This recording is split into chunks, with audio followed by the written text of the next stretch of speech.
He didn't knock. He kicked the door open with his boot gun drawn hard hammering and found her collapsed on the floor, barely breathing. Fingers still clutching a torn piece of paper with his name on it. She had been waiting, through storms, through starvation, through silence. And he had been writing for 3 months, refusing to believe she was gone. If you've ever loved someone enough to keep going when every sign told you to stop, this story is for you. Hit subscribe. Turn on notifications, because this one will stay with you long after it ends. The first thing Cole Maverick noticed when he rode into Bitterroot Pass was that the Stagecoach Post had no record of her. Not her name, not her face, not one single person who remembered a young woman traveling alone from St. Louis with 2 trunks, a letter of introduction, and a one-way ticket toward the Montana mountains. He sat in that post office for a long moment, hat in his hands, dust still caked to his jawline from 3 days of hard riding, and stared at the clerk behind the counter. "You're certain?" "Sir, I keep every record. Every passenger, every parcel. There's no Eleanor Dawson in any book I've got." Cole stood up without another word, walked back outside, stood beside his horse in the cold October wind, and looked north toward the ridgeline. That was week 1. By week 3, he had covered 4 counties. He had spoken to station agents, general store owners, 2 sheriffs, a circuit preacher, and a widow woman outside Deer Lodge who made it her business to know every soul that passed through her stretch of road. None of them had seen Eleanor. Not a whisper. Not a rumor. Not one boot print in any direction that he could tie to her name. People started giving him the look. He knew the look. He had given it himself years back to other men searching for other lost things. It was a look that said, "Son, you need to accept what this silence is telling you." Cole didn't accept it. He rode. Every morning before the sun cleared the eastern ridge, he was already in the saddle. His horse, a dark bay quarter horse named August, had learned not to expect rest stops. They moved through cold valleys and frozen creek beds and timber country so thick the midday light barely reached the ground. Cole ate when he had something to eat, slept when August needed it more than he did. He didn't let himself think about what he would do if he never found her. He just rode. The story of Eleanor Dawson and Cole Maverick had started the way most things started in 1882 through a letter. Cole had placed an advertisement in 3 newspapers back east. He was not proud of it. But he was 35 years old, living alone on a mountain ranch with 500 acres of good timberland, a solid cabin, strong cattle stock, and absolutely nobody to share any of it with. His nearest neighbor was 11 miles south. The nearest town, if you could call it that, was a collection of 16 buildings and a livery stable called Garrison Creek. I was not a man who needed rescuing from loneliness. He had made his peace with solitude long ago. But something about the coming winter, the way it had settled over the mountains early that year, heavy and gray and permanent feeling, had made him pick up a pen and write something honest for once in his life. Mountain Rancher, Montana Territory. 35. Sound mind, sound body, sound land. Looking for a woman of good character who is not afraid of hard work or hard country. I cannot promise comfort. I can promise honesty. He had not expected many replies. He had not expected Eleanor. Her first letter was 2 pages long, written in a clear, even hand, and it contained more plain-spoken truth than most people managed in a lifetime. She was 27, schoolteacher from St. Louis. Her mother had died the previous spring. She had a younger brother who had gone west to Nevada and wasn't coming back.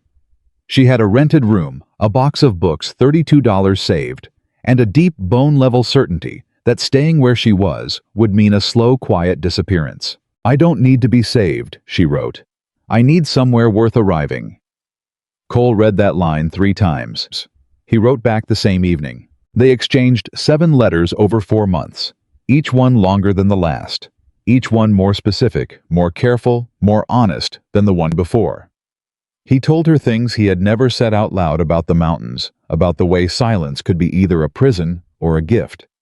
Depending on who you were, about the years after his father died, when he had nearly let this ranch fall apart from nothing more than his own stubbornness. She told him about the school, the children she had taught for 6 years, The particular grief of loving a job and a place, and still knowing in your gut that it was time to leave. By the seventh letter, they had made an agreement. She would come in late September.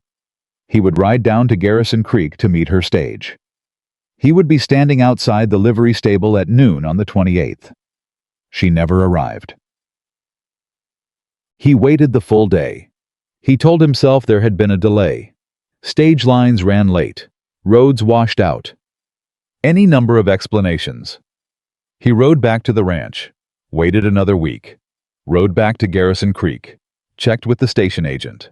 The September 28th stage had come through on time. 3 passengers, none of them matching Eleanor's description. Cole stood at that counter and felt something he had not felt in a very long time. Fear. Not the sharp, immediate fear of physical danger. He had lived with that kind his whole life, the fear of a spooked horse, a sudden storm, a winter that came too early, with too little firewood cut. That kind of fear he knew what to do with. You moved. You acted. You solved the problem in front of you. This fear was different. This was the fear of not knowing where the problem was. Was there another route she might have taken? He asked the agent. Stage from the south, maybe different line. The agent, a tired man named Holt, who had worked that post for 12 years and had seen more than his share of desperate-faced visitors, leaned on his counter. There's the Blackwood line. Comes up from the Beaverhead Valley. But it's rough country, mister. Real rough. Most decent women traveling alone don't take it unless somebody's put them on it by accident or sent them wrong directions. What's at the end of it? Nothing good. A few trap cabins, old mining claim that went bust, some timber outfits that come and go. Cole put on his hat. Which direction? The Blackwood route was not really a route. It was a suggestion. A series of old wheel ruts that disappeared and reappeared without logic, winding through canyon country that had been mapped by people who clearly had never traveled it in person. Cole followed it for 4 days in early October, reading the ground the way his father had taught him, looking for anything that didn't belong. On the second day, he found a broken trunk latch in the mud near a creek crossing. He crouched down and held it in his fingers for a long time. Brass fitting. Small. The kind that would have been on a traveling trunk. Not a man's trunk, the fittings were too delicate, the style too deliberate. Somebody had spent money on this trunk. Not a fortune, but enough. The kind of money a schoolteacher from St. Louis saved carefully for a long time. He stood up and looked in every direction. Nothing moved, but something inside. Cole shifted the way a compass needle shifts when it finally finds north. He didn't know what it meant yet. He didn't know if it meant anything at all. But he pocketed the trunk latch and kept riding. By the end of October, he had developed a method. Every town, no matter how small, he stopped at the same 3 places.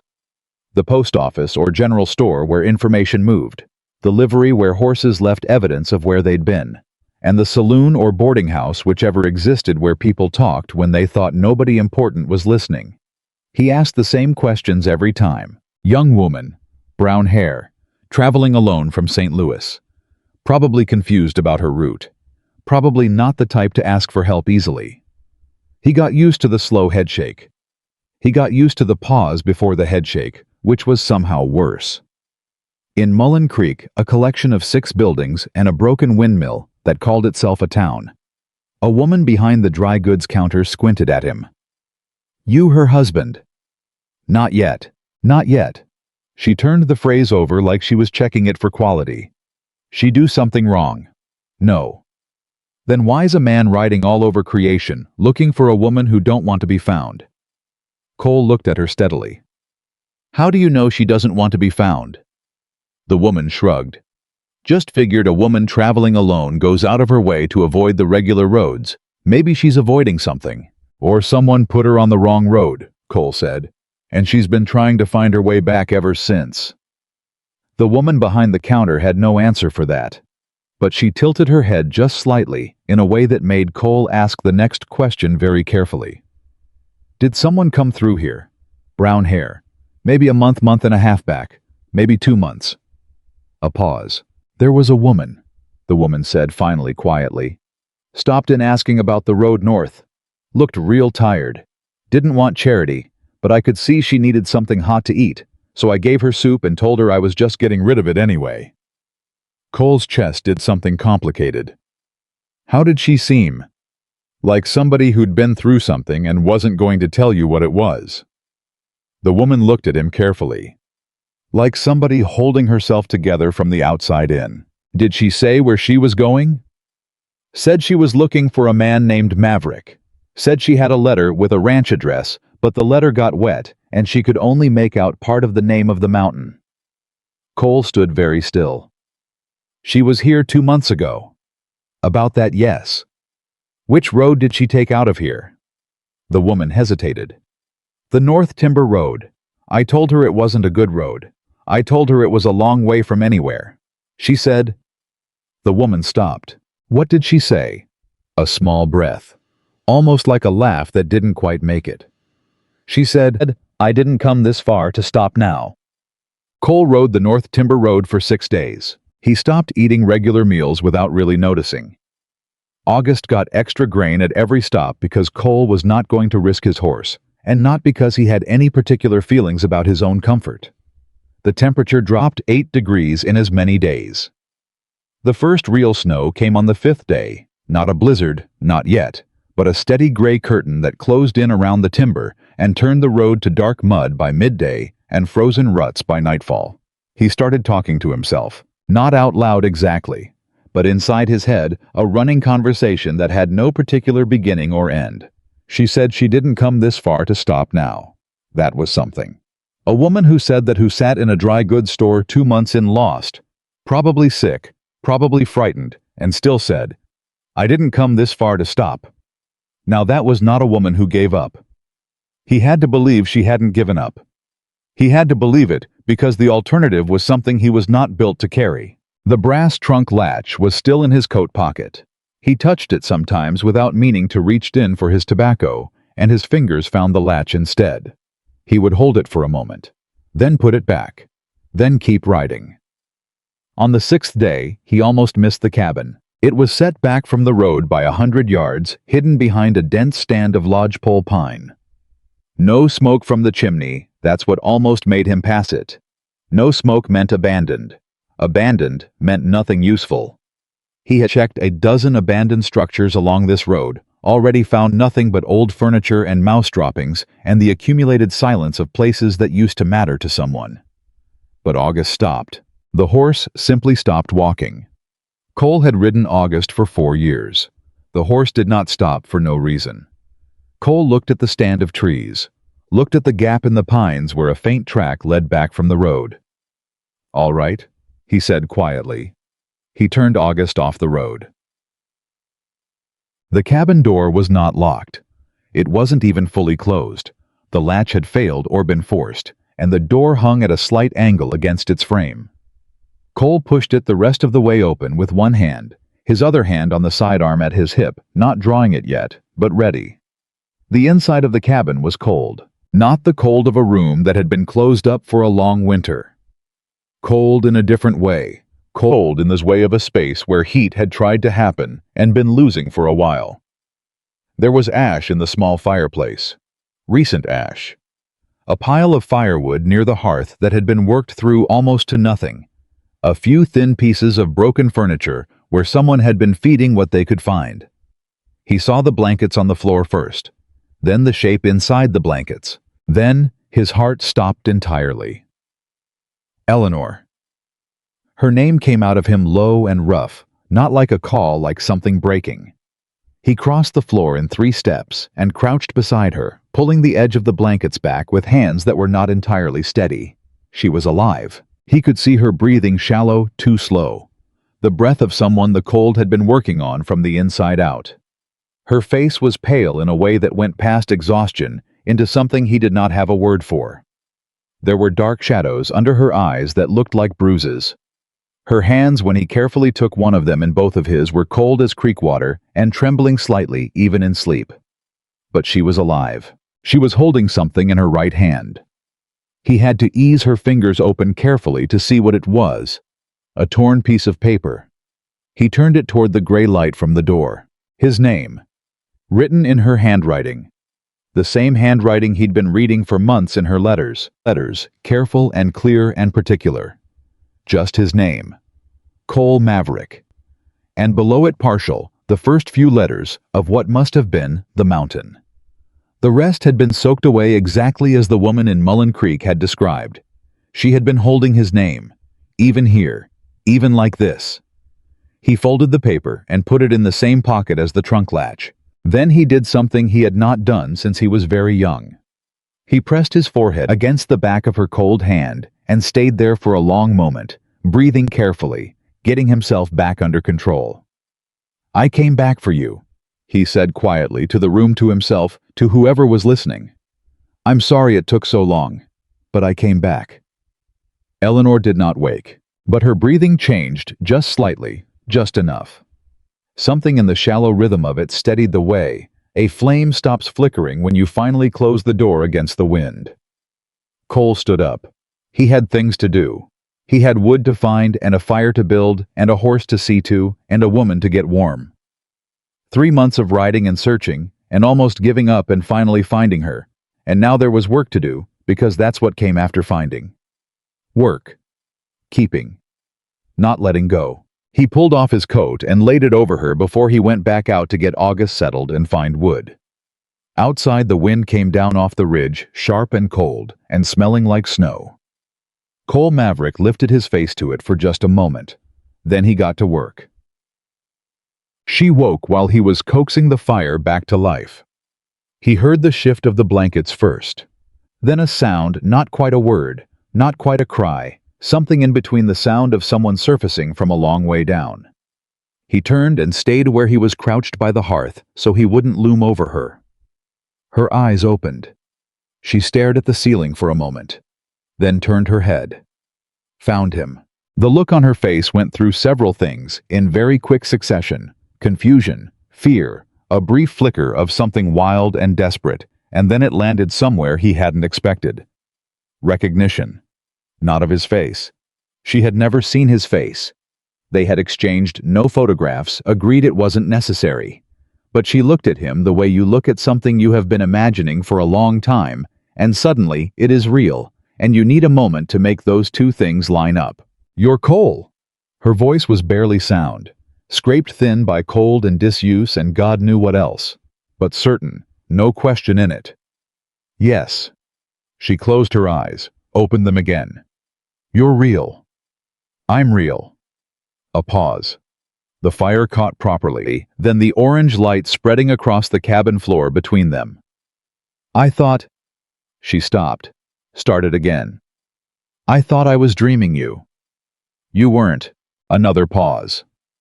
Her eyes moved to the fire, then back to him. Something was working in her expression. Something she was trying to keep from showing a feeling too large for the small scraped-out space she had to hold it in. "How long?" she asked. 3 months. Whatever she was trying to contain it nearly got past her then. He saw at her throat, working her jaw, tightening her eyes, going very bright. 3 months, she repeated. A breath. Then, "I thought you'd stopped looking." He held her gaze. "I don't stop." She looked at him for a long moment. Something in her face changed, not broke exactly. Released. Like a knot finally working itself loose after months of being pulled tighter. "There's water," she said, and her voice was more even now, practical, already moving past the feeling and into the business of surviving. "The canteen by the wall. I was trying to ration it." "Don't worry about rationing anymore." "There's not much food either. I found some dried—" "Eleanor." She stopped. "I have food. I have water. I have supplies for 2 on the horse. I have everything." He paused. "I packed for finding you." "Okay, I packed for finding you." She went quiet again. Then very quietly, "You were sure you would?" He didn't answer right away. Looked at the fire. Thought about 3 months of no answers and empty roads, and the moment he'd almost turned back at the Clearwater Junction, and talked himself out of it with nothing more than pure stubbornness. "No," he said finally. "I wasn't sure." He looked at her. But I packed that way anyway. Something that might have been the beginning of a smile moved across her exhausted face. Gone almost before it started. But it was there. That might be the most honest thing anyone's ever said to me, she said. I wrote you I was an honest man. You did. She shifted slightly under the blankets, a small, careful movement. Winced. I've been reading your letters over and over. I had them memorized before I lost my trunk. He stood up slowly so she could track him. Crossed to his saddlebag near the door. Came back with the food he'd packed. Jerked beef, hardtack dried apricots, a small paper twist of salt. He set it within her reach. Then sat back against the cabin wall, a respectful distance away, and started opening things quietly. What happened? He asked. If you want to tell it. She was quiet for a moment, pulling a small piece of dried fruit free and eating it slowly, like she was reminding her body what food was. The stage agent in Beaverhead City put me on the wrong route, she said. I thought something was wrong almost immediately, but I didn't know the country, and I couldn't be sure. A pause. Then the stage broke an axle. The driver left to get help. He said he'd be back by dark. Cole felt something cold move through him. He didn't come back. He didn't come back. Her voice was matter-of-fact in the way that means something took a great deal of effort to make matter-of-fact. I waited 2 days. There were 2 other passengers, a trapper and a merchant. They argued about what to do and eventually left together going south. They offered to take me. But south was the wrong direction. She looked at him. You were north. He was very still. I had my trunk. I had my letters. I had money. I started walking. Another small bite. Another careful moment of chewing. I found this cabin about 3 weeks in. By then I'd lost the trunk in a creek crossing. Lost most of my money. The food I'd had was gone. She paused. But there was firewood here, and tools, and some dried goods in a box, so I stayed. 3 months, Cole said. 2.5 here, the rest walking. She looked at the ceiling. I kept the fire going as long as I could. Then the wood ran low, and I started burning furniture. Then that ran low too. A long breath. I was rationing everything, trying to stay warm enough to be alive if someone found the road. I almost missed the cabin, he said. I know, the road's hard to see from the road. She paused. I used to go out every day when I had energy and leave marks on the trees at the edge of the pines, to make it easier to see the track. She looked at him. Did you see them? He thought back. The gap in the pines, the faint track, the way August had stopped. August saw them, he said. My horse. Something crossed her face, genuine, tired, real. I'll have to thank him, she said. He let her sleep again after she ate. She didn't fight it. Her body pulled her down fast, the way the deeply exhausted collapse when the immediate danger passes and the body finally believes it can afford to rest. Cole sat by the fire and thought. She was weak. More than she was letting on, he could see it in the way she moved, the careful economy of every gesture, the way even eating had cost her something. She needed days of rest and food and warmth before any kind of travel would be possible. Days they would spend here in this cabin in the middle of country that had already almost killed her. He thought about his ranch, about the distance, about the weather coming. I thought about the woman who had walked 3 weeks alone through mountain country after a stage driver abandoned her, lost her trunk in a creek crossing, found a cabin and spent 2.5 months keeping herself alive with broken furniture and careful rationing and cut marks on trees to help any searcher find the track. He thought about what she'd said when the other passengers offered to take her south. You were north. He pulled his knees up to his chest and looked at the fire for a long time. He had ridden 3 months looking for someone he'd never met in person. Riding on the strength of 7 letters and a brass trunk latch and a woman's voice in his head saying, I didn't come this far to stop now. People who knew him, the few who did, would have said he was a stubborn man, and they'd have meant it as a warning. Right now, sitting in the cold cabin on the North Timber Road, listening to Eleanor Dawson, breathe slow and even on the other side of the fire, Cole thought stubbornness might be the most important quality a person could have. Not stubbornness for its own sake. Not the kind that drove a man off a cliff just because he refused to see the edge. The other kind. The quiet kind. The kind that looked at 3 months of empty roads and whispered voices and wrong turns and people's well-meaning headshakes and said, "Not yet. Not until I know." He reached into his pocket. The trunk latch. The folded piece of paper with his name on it. He held them both, one in each hand, for a moment, then put them away and started thinking about how to get her home. She woke again a few hours later while he was mending a loose rivet on August's saddle by firelight. She watched him for a moment before she spoke. "You don't have to stay on that side of the room," she said. Her voice was stronger than before. Not strong, but stronger. "I didn't want to crowd you. You rode 3 months to find me." A beat. "I think we're past the point where a few feet of floor matters." He moved closer. Not dramatically, just moved his position to the side of the fire nearer to her so they didn't have to raise their voices. "How's the pain?" he asked. "What makes you think there's pain?" "The way you move." She considered this, decided not to argue it. "My left ankle. I turned it in the creek when I lost the trunk. It's better than it was, but not right yet. I have bandaging supplies. I've been managing." "I know you have." He paused. "I'm not saying you haven't. I'm saying you don't have to anymore." A silence. The fire popped and shifted. "That's going to take some getting used to," Eleanor said. "What?" "Not having to." She was quiet for a moment. "I've been alone in this cabin for 2.5 months. Every decision, every single one, has been mine alone. What to burn, what to eat, when to sleep, how long to hold on." She paused. It was very quiet. "Did you talk to yourself?" "Constantly." A beat. "Mostly arguments." "Who won?" "Usually the version of me that refused to give up." A small exhale that was almost a laugh. "She's quite persuasive." Cole looked at her. "I know," he said. Eleanor looked at him. Really looked at him the way she hadn't yet taken in his face. His hands, the particular quality of stillness he carried around with him like a second coat. "You're younger than I pictured," she said. "You're—" He stopped himself. "I'm what?" A pause. "Stronger than I expected," he said. "Not that I expected anything less, but—" He chose his words carefully. "The way you look right now isn't how you are. I can see the difference." She was quiet for a moment.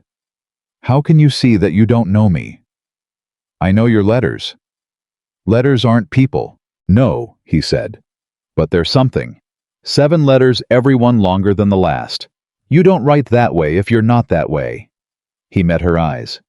"You don't walk north when everyone else goes south if you're not that way." Something moved across her face. Not the almost smile from before. Something quieter. Something that had been waiting a long time to have somewhere safe to land. "I didn't know if you'd still want—" she started, then stopped, tried again. "I know this is not how you imagined this going. I know I'm not. I know I arrived like this, which is—" She stopped again. "Eleanor." She looked at him. "I packed for finding you," he said again, quieter this time. "I packed for the long version of finding you. I'm not disappointed in what I found." She held his gaze for a long moment. Outside, the wind had picked up. They could both hear it moving through the pines, a low sound, like something breathing. "It's going to snow soon," Eleanor said. "I know. We can't move until I'm stronger." "I know. So you're stuck here." "I have been places I'd rather be less," Cole said. She looked at the fire, then back at him. "Tell me about the ranch," she said. "Tell me what it looks like. I've been imagining it for months." He settled his back more comfortably against the wall. And in that cold cabin on the North Timber Road, with snow beginning to fall outside and the fire throwing its orange light across the floor between them, Cole Maverick began to talk, and what came out of him surprised them both. I was not a man who talked easily.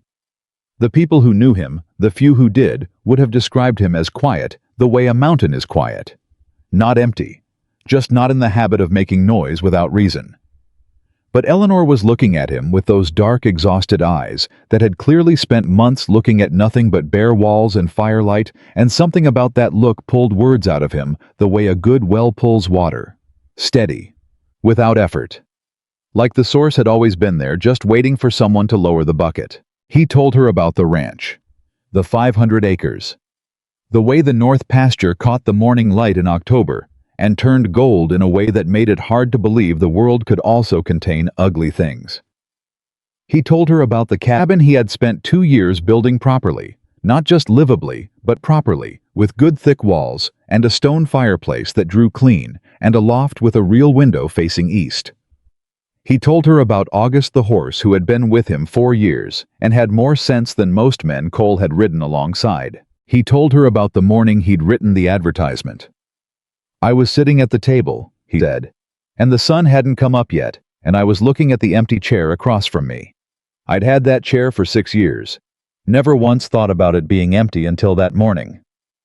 What changed? Eleanor asked. Winter came early. He was quiet for a moment. Some things you can outride. Some things just find you anyway. She was quiet too. Then, I answered 17 advertisements. He looked at her. 17, she repeated. I wrote 17 letters to 17 men across 5 states. Some didn't write back. Some wrote back things that told me everything I needed to know in the first paragraph. She pulled this blanket tighter. Yours was the last one I wrote. What made you write it? You said you couldn't promise comfort. A beat. Every other man promised comfort. Big house, good income, easy life. You promised honesty. She looked at him directly. I've had comfortable. Comfortable can still be lonely. Cole absorbed that. The empty chair, he said. Yes. She almost smiled. Exactly that. The fire shifted. Outside, the snow had moved from suggestion to commitment. They could hear it now, a soft, sustained pressure against the cabin walls. Cole got up and added 2 of the last pieces of wood to the fire without being asked. Eleanor watched him move. She was doing what he'd noticed her doing since she woke, cataloging. Taking careful, quiet inventory of every gesture, every choice, every small thing a person revealed about themselves when they didn't know they were being watched. I knew because he was doing the same thing. You should sleep, he said without turning around. I slept for what feels like a week. You slept for 6 hours. You need more. Cole. He turned at his name in her mouth. First time she'd used it directly. It landed differently than he expected. I need you to tell me something true, Eleanor said. He waited. How bad is it? Her voice was steady, but her hands had tightened on the edge of the blanket. My condition. Don't manage me. Just tell me. He came back to his spot by the fire and sat down. Looked at her straight. You're dehydrated and underweight, and your body temperature's been low enough long enough that your hands are still trembling even when you're warm and rested. He kept his voice even. Your ankle is worse than you're letting on. And you've been alone in the cold for 2.5 months, which means your body's been running on reserves it doesn't have anymore. He paused. That's the truth of it. She received this without flinching. Can I travel? Not yet. How long? Few days, maybe a week. Depends how fast you take food and water and rest. And if the weather gets worse, then we're here longer. She nodded. Once. The nod of someone filing information away and adjusting plans accordingly. All right, she said. Just that. All right. Not a complaint. Not a question about fairness or timing or why this had to happen. Just the clean, immediate acceptance of a woman who had spent 2.5 months alone making practical decisions. Cole looked at her for a moment. You're not going to argue about it, he said. Not quite a question. Would arguing change the weather? No. Then what would be the point? She pulled her knees carefully up to her chest, moving slow with the ankle. I've spent 2.5 months arguing with myself about things I couldn't change. I'm done wasting breath on unmovable things. He was quiet for a moment. What did you argue about? He asked. With yourself. She looked at the fire. Whether you were still looking. A pause. I'd go back and forth. In the morning, I was usually sure you were. By nightfall, I was less sure. She was quiet. There was 1 week, the 5th week I think, where I was certain you'd stopped. That you'd waited a reasonable amount of time, assumed something had happened, and moved on. That would have been the sensible thing. Another pause. I spent 3 days being very angry at you for being sensible. I wasn't. I know that now. She looked at him. What made you keep going past a reasonable point, I mean? Most men would have stopped. Cole thought about it honestly. I kept thinking about your letters, he said. Specifically the line about needing somewhere worth arriving. He looked at the fire. I thought a woman who writes that is a woman who intends to arrive somewhere. She doesn't just disappear. He paused. And I thought about the stage agent's face when I asked him questions. He knew something. He wouldn't look at me straight. He said it carefully, deliberately. Men who know things and don't say them have a particular way of not looking at you. Eleanor went very still. The stage agent in Beaverhead City. Yes. A silence that was different from the silences before. He put me on the wrong route deliberately, Eleanor said. Her voice had changed quieter and harder at the same time. I didn't realize it at first. I thought it was a mistake. But when I started asking the other passengers if something seemed wrong, the driver, the man the agent hired, got very unfriendly, very fast. She paused. He took my trunk down from the boot himself. Said it was weighing the stage down on the bad road. Said I'd get it back when we reached the next station. Cole was very still. There was no next station, she said. There was just the axle breaking 3 hours later in the middle of nowhere, and the driver leaving and not coming back, and my trunk gone. She looked at her hands. I had maybe $40 in that trunk. Not a fortune, but enough to make a man dishonest. Cole stood up. I didn't say anything. He walked to the cabin door and stood with his back to her for a moment, and Eleanor could see the tension in his shoulders, the way a man looks when he is deciding what to do with something that has no good outlet. Cole. He turned back. His face was controlled, but his eyes were not. Tell me his name, he said. Quiet. Level. The kind of quiet that was not calm. It doesn't matter now. It matters to me, Cole. She held his gaze. I need you to hear me. That man took $40 and left me in the wilderness. What he gave me was a reason to survive. Her jaw was set. I'm not interested in going back. I'm interested in going forward. He looked at her for a long moment. The tension in his shoulders didn't entirely leave, but he came back to the fire, sat back down, looked at the flames. His name, he said one more time, softer. A pause. Greer, she said. The agent, Clement Greer. Cole filed it away, said nothing more about it. But Eleanor noticed that he didn't say he'd forget it either. The fire burned. The snow built up against the walls. And somewhere in the space between what had been said and what hadn't, something shifted between them. The invisible negotiation of two people beginning to understand the actual shape of each other. Not the imagined shape, not the letters on paper shape, but the real one, with all its edges and weights. She fell asleep again, without meaning to mid-sentence. In fact, something about the school in St. Louis, and then silence, her head dropping against her own shoulder. Cole caught her before she listed sideways, guided her down carefully onto the blankets, stood over her for a moment, then went back to the door, sat against the wall where he could see both the fire and the entrance, and kept watch until morning. He didn't sleep. He'd slept less than a full night at a stretch for 3 months. One more wasn't going to break him. Outside, the snow kept falling. Inside, Eleanor Dawson breathed slow and even, and almost like someone who had remembered how. The next morning came gray and cold and full of work. Cole had gone out before dawn. He always did, and come back with snow on his hat and his arms full of deadfall branches he'd found under the pine canopy, where the snow hadn't reached.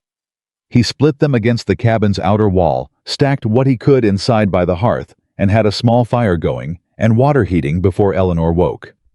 She surfaced the way she had the day before, not slowly, not with confusion, but all at once like a decision being made. You didn't sleep, she said immediately. Good morning. Cole. I don't sleep much on the trail. That's not what I asked. He handed her the canteen. She drank, and he watched the color improve in her face, in real time, that specific, immediate change of someone who has been dehydrated accepting water. How's the ankle? He asked. I'd like to try standing. Not yet. I'd like to try, Eleanor. He crouched to her level. I hear you. I know you want to be up. I know lying still goes against everything you've been doing for months to survive. But you push that ankle before it's ready, and we're here twice as long. He held her gaze. Let me look at it first. A pause. The muscle in her jaw worked. Fine, she said. He unwrapped the makeshift bandaging she'd constructed from torn cloth, careful, methodical, and examined the ankle without commentary. She watched his face, not his hands, the way you watched the doctor's face when you were trying to gauge how bad the news was going to be before they said it. It's not broken, he said. Something loosened in her shoulders.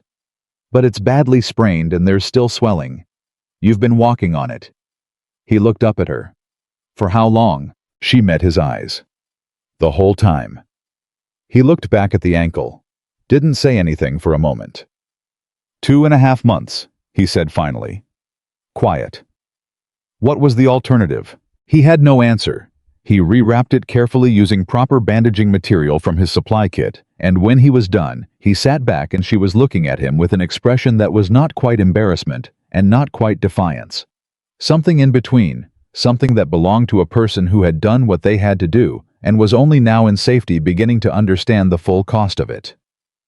You should have let me look at it last night, he said. I didn't know last night if I could trust you with the real version of things. He looked up. And this morning, he asked. A beat. This morning I think you packed for the long version, she said. Which means you knew there might be something to fix. He almost smiled.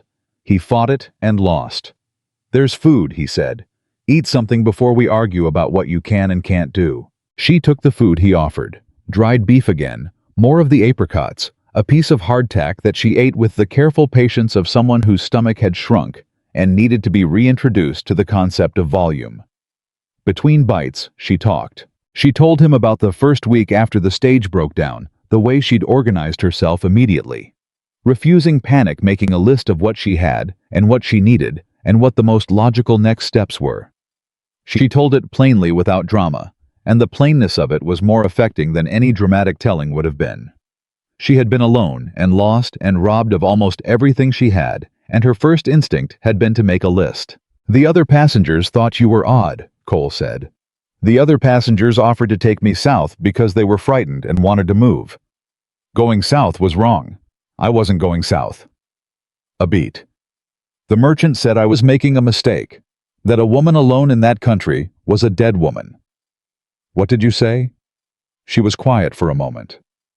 I said I'd rather be a live woman who made her own choices than a sensible corpse. A pause. He didn't have much to say to that. I imagine not. The trapper was kinder. He gave me half his food before they left. Said he had a daughter about my age and couldn't in good conscience leave me with nothing. She paused. I don't know if they made it. South Road from the Blackwood route comes out at the Lemhi Valley. Long road but traveled. They made it. She looked at him. How do you know that route? I came up the south end first, about 6 weeks in. Talked to a station agent in the valley who mentioned 2 men coming in on foot, a merchant and a trapper who'd been on the Blackwood line when the stage went down. He held her gaze. They told him about the woman who went north. Eleanor went very still. They mentioned me. The trapper did. Said there was a schoolteacher who'd gone north on her own, and he didn't expect she'd last the week. Cole's voice was even. That's when I knew for sure which direction to ride.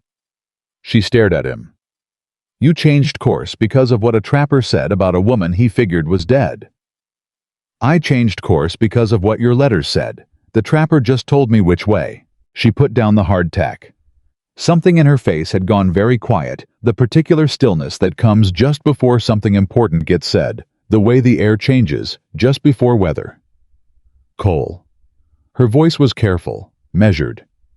I need to ask you something, and I need you to answer it the same way you answered me last night, honestly, without managing." He waited. "If I'd been—" She stopped, started again. "If you had found me and I was not surviving, if I hadn't made it, would you have—" She stopped again. "Eleanor." She looked at him. "Don't finish that question," he said. "I need to know. You survived." His voice was not loud. It did not need to be. "That's the only version of this I'm interested in discussing." She held his gaze for a long moment. "That's not an answer," she said quietly. "It's the only answer you need." He picked up the canteen. "Drink more water." She took the canteen without looking away from him for another full second, then drank. The day built slowly around them, the way days did, when movement was impossible, and all you had was time and fire, and the weather working itself out overhead. Cole checked August twice, found the horse unbothered and adequately sheltered under the pine canopy where he'd rigged a line. He brought in more wood. He melted snow for additional water. He inventoried his supplies with the careful attention of a man recalculating how long could two people last here on what he'd brought, assuming Eleanor needed real recovery time, assuming the snow kept on at this pace. The numbers were fine. He had packed for the long version. Eleanor spent the morning sleeping in 40-minute intervals between conversations. She would talk until she ran out of energy, then drop off without warning, then wake again 20 minutes later and pick up almost exactly where she'd left off, the way someone did when their body was healing and kept borrowing energy from consciousness to do it. Cole found it not amusing exactly, but something adjacent to that, something warmer. At midday, she woke from the deepest sleep yet and looked at him across the fire with her hair loose and her face still carrying the marks of everything she'd been through, and said with no preamble, "Tell me something you've never told anyone." He looked at her. "That's a significant request," he said. "I know." A pause. "I lost this ranch once," he said. 3 years in, after my father died and before I figured out what I was doing. Gambled it essentially not cards but land deals that were the same kind of stupid. A man in Missoula told me I could double the value in 2 years, and I believed him because I wanted to, and because I was 28 and thought wanting something hard enough made it real. He was looking at the fire. "I had to spend the next 4 years buying it back piece by piece, working other men's cattle and saving every dollar and never telling anyone why." "Why didn't you tell anyone?" "Because it was my fault." He was quiet. "You don't ask other people to carry what you built yourself." Eleanor was quiet for a moment. "That's the loneliest sentence I've ever heard," she said. He looked at her. "It kept me honest," he said. "It kept you alone." She said it gently, but without softening it. "There's a difference." She pulled the blanket up. "I spent 6 years teaching other people's children and going home to a rented room and telling myself that was enough. That needing more was ungrateful." A pause. "I was very lonely and very good at pretending I wasn't." "What changed?" "My mother died." She said it plainly. "And I realized that I had been waiting for permission to want more, to go farther, to ask for something for myself." She looked at him. "She would have told me to stop waiting. She spent her whole life waiting. She ran out of time before she ran out of things to wait for." Cole didn't say anything. "That's why I answered your advertisement," Eleanor continued. "Not because I was desperate, because I was done waiting for something to change without being willing to change it myself." A long silence. "You walked north," Cole said. "Through 3 weeks of wilderness with a bad ankle and no food and no map, because the man you'd agreed to marry was north." "Yes. Most people would have called that foolish." "Most people," Eleanor said evenly, "were going south." Cole looked at her for a long moment across the fire. Then he said quietly, carefully, with the particular deliberateness of a man, choosing words, the way he chose tools for fitness, for durability, for truth. "I am very glad you went north." She held his gaze. "So am I," she said. Something settled between them after that. Not the nervous, careful settling of two strangers negotiating proximity, but something more like the deeper settling of two people who had been moving separately toward the same place for a long time, and had finally unexpectedly found themselves standing in the same room. The snow kept on outside. The fire kept on inside. Cole taught her how to read the wind through the cabin walls, which sounds meant the weather was shifting, which meant it was holding.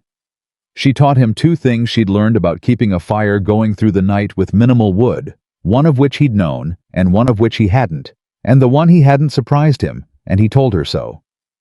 "You learned that here?" he asked. "I had 2.5 months, and nothing but time, and a problem to solve. Most people would have just burned the wood faster. Most people had someone to go get more wood. She was matter of fact. I had to make what I had last." He thought about that for the rest of the afternoon. On the second evening, she asked him to show her his hands. He looked up from the saddle work he'd been doing. "Why?" "Because you've been using them for 3 months the way I've been using my legs. I want to see." He held out his hands. She took them both in hers. Her grip was stronger than he expected. Her fingers still cold but deliberate, and looked at them the way she had looked at everything else, carefully taking real inventory, not pretending the evidence wasn't there. The palms were calloused in the specific patterns of a man who handled reins and rope and tools constantly. Several knuckles were scarred in ways that suggested horses and weather and hard surfaces at various points over the years. One thumb had been broken at some point and healed slightly crooked. She held his hands for a long moment.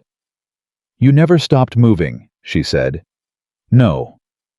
Even when it seemed pointless." "I don't do pointless," he said. "I do unlikely. There's a difference." She looked up at him. Her eyes in the firelight were a color he didn't have a word for yet. He thought he'd probably be looking for the right word for a while. "Thank you," she said, "for not deciding I was gone." "Don't thank me." "Thank me," he said. "It was selfish." "How was it selfish?" He was quiet for a moment. "Because I needed to find you," he said. "Not for your sake, for mine." He said it plainly, without decoration. "I had been alone on that mountain for a long time, Eleanor. And then I read your letters. And something—" He stopped, started again. "Something came back that I thought I'd outgrown." He looked at their joined hands. "I wasn't about to ride away from that." She didn't let go of his hands. Outside, the snow finally broke just before midnight, the sound of it against the walls easing and then going quiet. The temperature dropped sharply. The fire burned clear. Cole would go out before dawn and check the road and find that the snow had settled enough that travel in another day or two would be possible. But that was tomorrow. Tonight, Eleanor Dawson's hands were warm for the first time in months, and Cole Maverick had said out loud something he had never said to anyone, and the fire between them burned with the particular steadiness of something that had found enough fuel to last. He still didn't sleep. But for the first time in 3 months, the night didn't feel like something to get through. It felt like somewhere to be. And then the morning came and took that stillness away and replaced it with the hard, specific business of surviving the next 24 hours, which was Cole had long since learned how real life worked, regardless of what had passed between two people in the quiet hours before dawn. How was already outside when Eleanor woke. She could hear him moving the particular rhythm of a man who had somewhere to be and was calculating how to get there. She sat up carefully, tested her ankle against the floor, and found that it held her weight with only a fraction of the protest it had been giving her for weeks. The bandaging Cole had done the evening before was better than anything she'd managed on her own. She stood, took 3 steps toward the door, stopped herself. 2 days ago, she would have called that weakness stopping when she could still move, waiting when she could push through. But something in the last 24 hours had rearranged itself, not softened, rearranged. The difference between stubbornness that kept you alive and stubbornness that got you killed was knowing which one you were practicing at any given moment. Cole came back through the door with snow on his coat and the look of a man who had already done the math and was ready to report the results. "Road's passable," he said. "Not good, but passable." "How far are we from your ranch?" 2 days in good conditions, 3 the way things are." She nodded. "Then we leave this morning."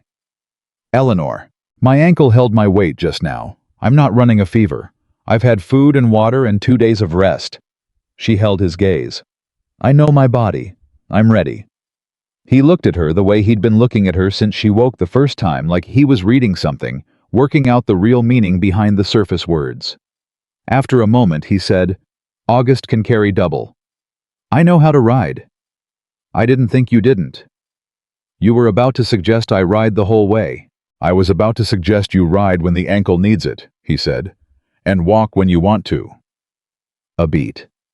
"I'm not going to tell you what your body can do. I learned that 30 seconds after I met you." Something moved across her face, quick reel gone before she could catch it. "All right," she said. They moved efficiently after that. The way two people move when they've reached an understanding about who the other one is. Cole broke down what was left of the camp setup, redistributed his pack for the added weight, checked August's shoes, and had everything ready in 40 minutes. Eleanor rolled the blankets, organized the remaining food into portions with the automatic precision of someone who had spent months managing scarce resources, and did it all without being asked and without commentary. He noticed. He didn't say anything about it, but he noticed. They left the cabin an hour after sunrise. August moving steady on the packed snow, Eleanor in the saddle, and Cole on foot beside them. She'd argued about that, tried to insist she walk and let him ride, pointing out that he was heavier and the terrain would be harder on foot. He had looked at her with a patience that had iron underneath it, and said that he had been walking since before she was vertical, and he intended to keep doing so, and would she please just get on the horse. She got on the horse. For the first hour, they moved in silence. Not uncomfortable silence, the particular silence of two people who had said enough. The night before, that quiet felt like an extension of the conversation rather than an interruption of it. The road, if it deserved the name, wound north through timber country that Cole read the way other men read newspapers, his eyes moving, constantly checking, recalibrating. Eleanor watched him do it. "You're looking for something," she said. "Looking at everything. There's a difference." "What are you looking for in particular?" "Signs the road's worse ahead. Signs we're not alone on it." He kept walking. "Signs August is favoring anything." "You check the horse before you check the road." "The horse is how we move. The road is just where we're moving on." He glanced up at her. "You prioritize in order of what you can't afford to lose." She thought about that for a while. "In the cabin," she said. "The first week I made a list of everything I had. Then I made a second list of what I absolutely couldn't lose and what I could afford to use up. The firewood was the thing I couldn't lose. Everything else was negotiable." "And the letters?" She looked at him. "I didn't put them on either list," she said quietly. "Some things you don't manage. You just keep them." Cole kept his eyes on the road ahead. But the line of his jaw changed slightly. Something in it eased the way a fist opens when the thing it was holding turns out to be safe. They made good time through the morning. The road was hard-packed, and the wind had dropped overnight, which made the cold bearable rather than dangerous. Eleanor found herself noticing things she'd been too exhausted to notice when she was surviving: the quality of the light through the timber, the way sound carried differently in the cold, the particular rhythm of August's movement under her, steady and reliable and unhurried. She was thinking about reliability when the sound came. A crack. Sharp and close off to the right in the timber. Cole stopped moving immediately. His hand went to his side. Eleanor felt August tense under her. The horse had heard it too, and had done the same thing she had, which was go very still and very alert. She kept her hands quiet on the reins, the way you did when you didn't want to add your own anxiety to an already anxious animal. 3 seconds. 5. 10. A deer broke out of the timberline, 50 yards ahead, crossed the road in 3 bounds, and disappeared into the trees on the other side. Cole's hand came away from his side. He looked up at her. "You didn't move," he said. "You stopped, so I stopped." She paused. "Was that wrong?" "No." He started walking again. "Most people pull back on the reins or try to get down or do something. You went still." August went still. I followed his lead. She kept her eyes on the tree line anyway, the old habit of 2.5 months, not willing to stand down for a deer. He seemed more qualified than me to assess the threat. Cole made a sound she hadn't heard from him before.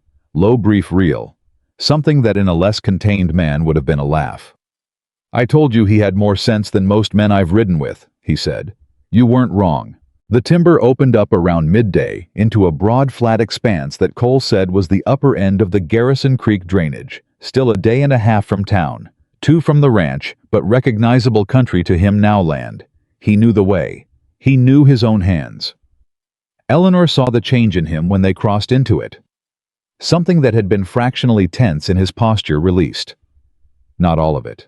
Enough to notice. "This is yours," she said. Not a question. Near enough. He looked out across the flat. Another 6 miles, and we're on the edge of my permit range. A beat. Our permit range. She was quiet for a moment.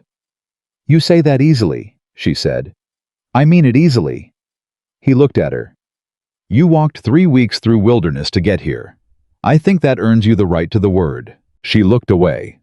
Not in embarrassment, in something more complex than that.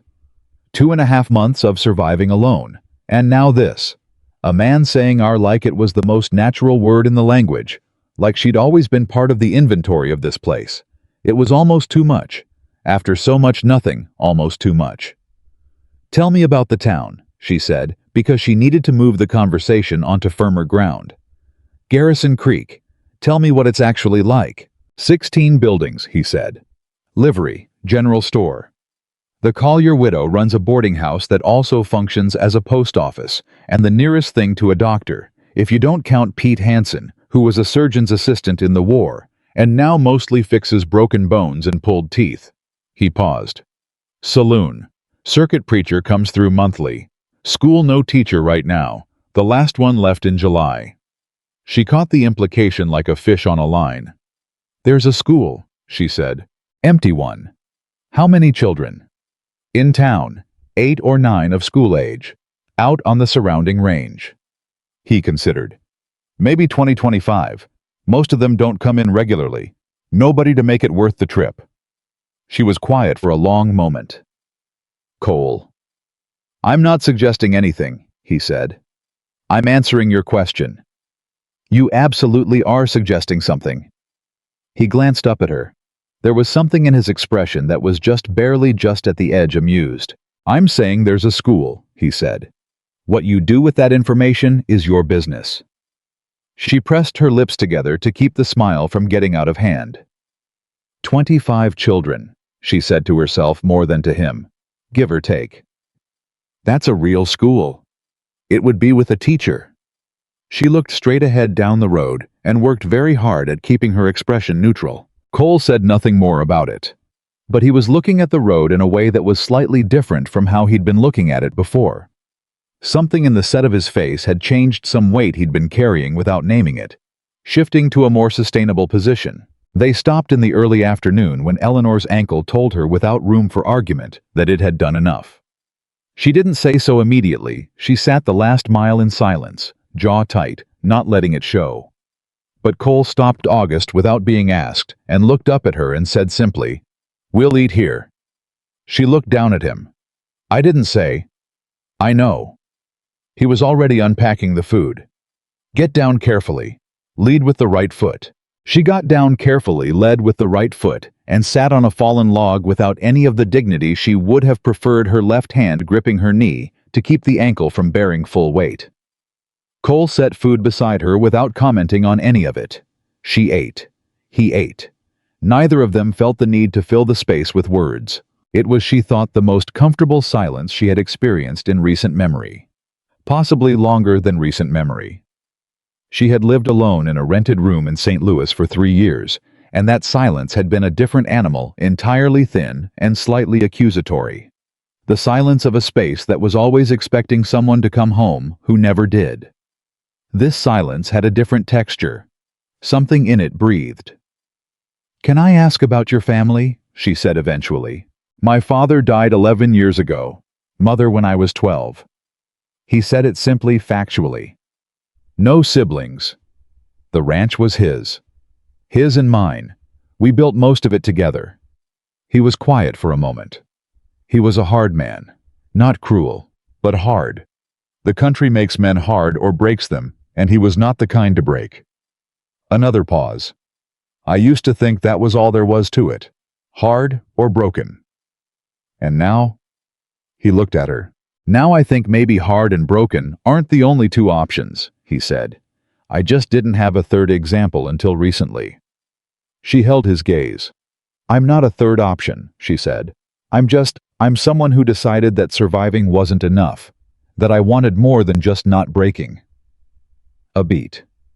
I'm not sure I always managed it, but I wanted it. You managed it. You didn't see the weeks where I didn't. You're here, he said. That's the weeks where you didn't, and the weeks where you did, and everything in between. You're here. He held her gaze steadily. That's what managing it looks like. It doesn't have to look like anything else. She looked at him for a long moment. This man who had been a name on paper 5 months ago, a voice assembled from 7 letters, and was now sitting 3 feet away in the Montana cold, saying the most precise, direct, unsentimental things about survival and worth that anyone had ever said to her. Cole, she said carefully, I need to tell you something. Something in his posture sharpened slightly. Not alarm attention. When I was in the cabin, she said, the 4th month, the worst week. She stopped, organized it, tried again. There was a morning where I woke up and the fire was almost out and I didn't immediately get up to fix it. A pause. I stayed on the floor for probably an hour and let myself think about stopping. Silence. I want you to know that, she said, because I don't want to come to your ranch as the woman who never broke. That woman doesn't exist. I want to come as the woman who stayed on the floor for an hour and then got up and fixed the fire anyway. She looked at him. Is that acceptable to you? Cole was very still. Then he said, I lost my ranch once. Stayed drunk in a Missoula boarding house for 3 weeks after. Almost didn't come back. She waited. Almost, he said. I came back. They looked at each other. We're not people who didn't break, she said quietly. No, he agreed. We're people who got up after. Something settled between them in that moment. Not romantic, not fragile, not the delicate thing that existed between two people who were still pretending to each other. Something more like bedrock. The foundation you built other things on top of. The afternoon moved on. Eleanor rested the ankle for 40 minutes, then insisted on walking the next stretch, and Cole let her without debate, which she appreciated more than she said. They moved in an easy rhythm hymn, with August's lead rope, her a half step to the side, the terrain gradually becoming more familiar to him with every mile. He started naming things as they moved through. Not showing off teaching. The difference between those two things was something she'd spent 6 years learning to identify in children and could identify at 50 paces now. He told her which ridgeline marked the edge of his grazing range. Which creek she was hearing through the timber was reliable through summer and which dried up by July. Where the elk moved in October. Where the road got dangerous in spring thaw. He talked about the country the way people talked about things they loved. Practically specifically, without sentimentality in the language of use and knowledge, rather than the language of feeling. She understood that this was the feeling. This was how he felt about it. The cattle, she said. Who's watching them while you've been gone? He was quiet for a beat that was just slightly too long. Larson, he said. My nearest neighbor, 11 miles south. I asked him before I left. But, another beat. Larson is a good man, Cole said carefully. But he's been having his own troubles this year. His eldest son left in the spring, went to the mines in Nevada. His wife's been sick since August. A pause. I left in October, and I asked him, and he agreed, and I trust him. But 3 months is a long time to ask a man who has his own problems to carry yours. Eleanor heard what wasn't being said. You don't know what you're coming home to, she said. No. That's been worrying you. Yes. The whole time you were looking for me. The whole time. A beat. I didn't let myself think about it too directly because it wasn't something I could fix from the road. But it was there. She walked for a moment without speaking. What's the worst case? She asked. Cattle scattered or lost. Some died in the early cold if nobody moved them to the south pasture by mid-October. He said it flat and practical. Time and money to recover from. Not unsurvivable. What's the best case? Larson managed it all, and I owe him more than I can easily repay, and the hurt is fine. And the realistic case? He almost smiled. Somewhere between the two. He looked at her. Why are you asking? Because I want to know what we're walking into, she said. So I can be useful when we get there, instead of having to figure it out from scratch. She kept walking. I didn't come to the Montana mountains to look at the view. Cole looked at her. The south pasture gate sticks in the cold, he said. You have to lift and push simultaneously. The barn latch is the opposite lift and pull. Noted. The cellar door is easier from the outside than the inside, and the creek that feeds the stock tank freezes at the inlet. First, you have to break it there before the tank will flow, not at the surface. She was listening with the same focused attention she'd given everything he'd told her, filing it, organizing it, making it useful. What else? She asked.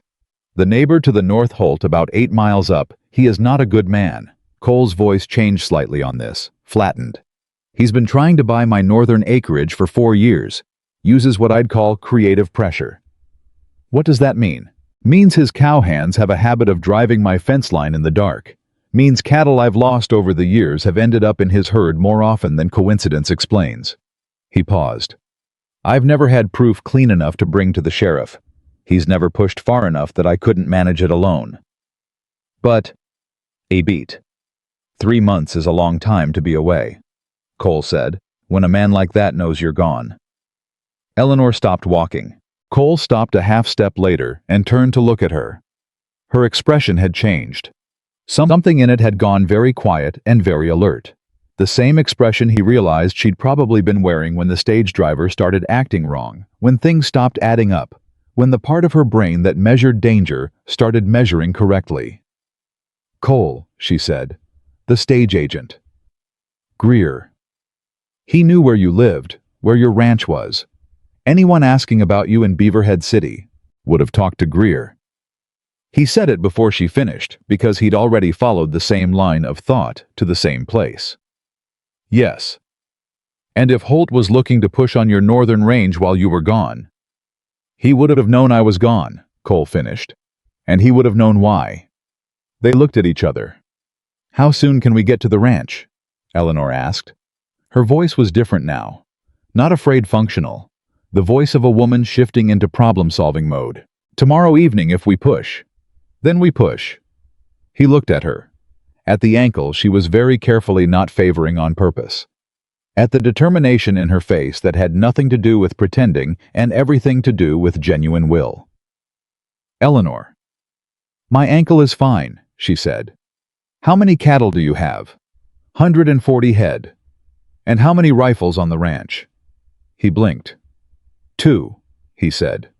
Possibly 3 if Larson left one. Do you know how to shoot? I'm a mountain cowboy from Montana, Eleanor. I'm asking because I need to know if you need me to. She held his gaze completely steadily. My father was a colonel in the Union Army. I grew up on military posts until I was 14. I can shoot. Cole stared at her. You can shoot, he repeated. Rifle and sidearm both. A beat. I haven't in years. But some things don't leave you. He looked at her for a long, very still moment. Then he turned to August and started checking the cinch for a longer push. There's a rifle in the left scabbard, he said over his shoulder. It's loaded. You ride from here. Cole? It's faster, and I need my hands free if we're pushing hard. He finished with the cinch and looked at her. Can you ride hard on that ankle? She came to August and checked her own grip on the saddle before answering. Yes, she said. Then let's go. They moved through the rest of the afternoon at a pace that was not reckless, but was very close to it. Cole, reading the road ahead and adjusting their line through the terrain. Eleanor on August, staying with every turn and variation without complaint or loss of seat. She rode the way she'd said she could. He noted it and said nothing, which was, she was beginning to understand his version of a compliment. The cold came on hard as the light went. Cole found shelter in a draw he knew from the ride out, a natural windbreak where he'd stopped on the way south 3 months ago, and they made a fast, efficient camp. No fire. Too close to the open road now, and Cole wasn't interested in advertising their position. Eleanor ate cold from the pack without comment. Cole checked August's feet by feel in the dark, found nothing concerning, and came to sit beside her against the draw wall. "Tell me about Holt," against the draw wall. "Tell me about Holt," she said quietly. He told her. Took 10 minutes. Was specific. Names patterns the particular kind of man who had money and wanted more, and had figured out that the line between legitimate acquisition and theft could be moved if you moved it gradually enough. She listened without interrupting. "He's done this before," she said when he finished. "With other ranches.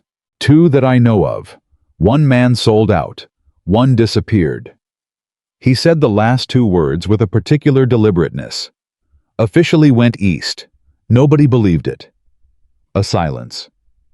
"If he's moved on your land while you were gone," Eleanor said, "what does he expect you to do about it? 1 man alone coming back after 3 months. He expects me to make noise about it, and then find out I don't have the legal standing to do anything without proof," Cole said. "Same as before. And if you come back not alone." Cole looked at her in the dark. "He doesn't know about you," he said slowly. "No." A beat. "He knows a man left to look for a woman who was probably dead. He doesn't know the woman isn't dead." She paused. "He doesn't know who she is, or what her father taught her." Cole was quiet for a long moment. "Eleanor," he said carefully, "I'm not going to put you in the middle of something dangerous." "Cole." Her voice was patient and absolutely firm. "I was in the middle of something dangerous for 3 months with no resources and no help and nothing but my own decisions. I survived." A beat. "I would like to be in the middle of something dangerous with resources and help and someone I trust beside me." She let a beat of silence land. "Let me help." He looked at her. He could barely see her face in the dark, but he didn't need to. He knew the expression she was wearing from the set of her voice. "In the morning," he said, "I'll tell you everything I know about Holt's operation, his men, his pattern, his pressure points. And I'll tell you everything I know about military defensive strategy from a colonel who never let me leave the room when he discussed it, even when he probably should have." Cole absorbed this. "Your father," he said. "He sounds like a particular kind of man." He was. Her voice softened slightly. "He believed that the people you loved deserved to know the truth of things even when the truth was hard, especially then." A pause. "He would have liked you." "Why?" "Because you don't flinch," she said. "And you don't lie to make things easier." She settled her back against the draw wall. He had no patience for comfortable lies. Said they were the most expensive kind. "Smart man. How was?" She was quiet. "He died the year before my mother. Stroke. He was fine in the morning and gone by evening." A pause. "The worst kind, no warning. No chance to say the things you should have said earlier and kept putting off." "What would you have said?" Cole asked quietly. She thought about it honestly. That he was right, she said.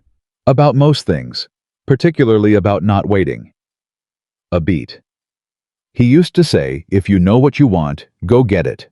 The road will be harder than you think and longer than you planned, and you should go anyway." She paused.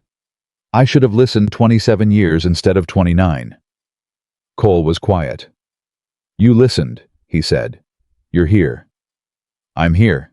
They sat against the draw wall in the dark, with the cold settled hard around them, and August shifting his weight nearby in that particular way horses did when they were comfortable and resting, and somewhere out in the timber, an owl called once and went quiet. Eleanor fell asleep against the wall, sitting up the way a person did when their body finally stopped letting the mind run ahead of it. She didn't list sideways this time. Her posture stayed upright for a few minutes, then gradually, incrementally, her shoulder found Cole's arm and stopped there. He didn't move.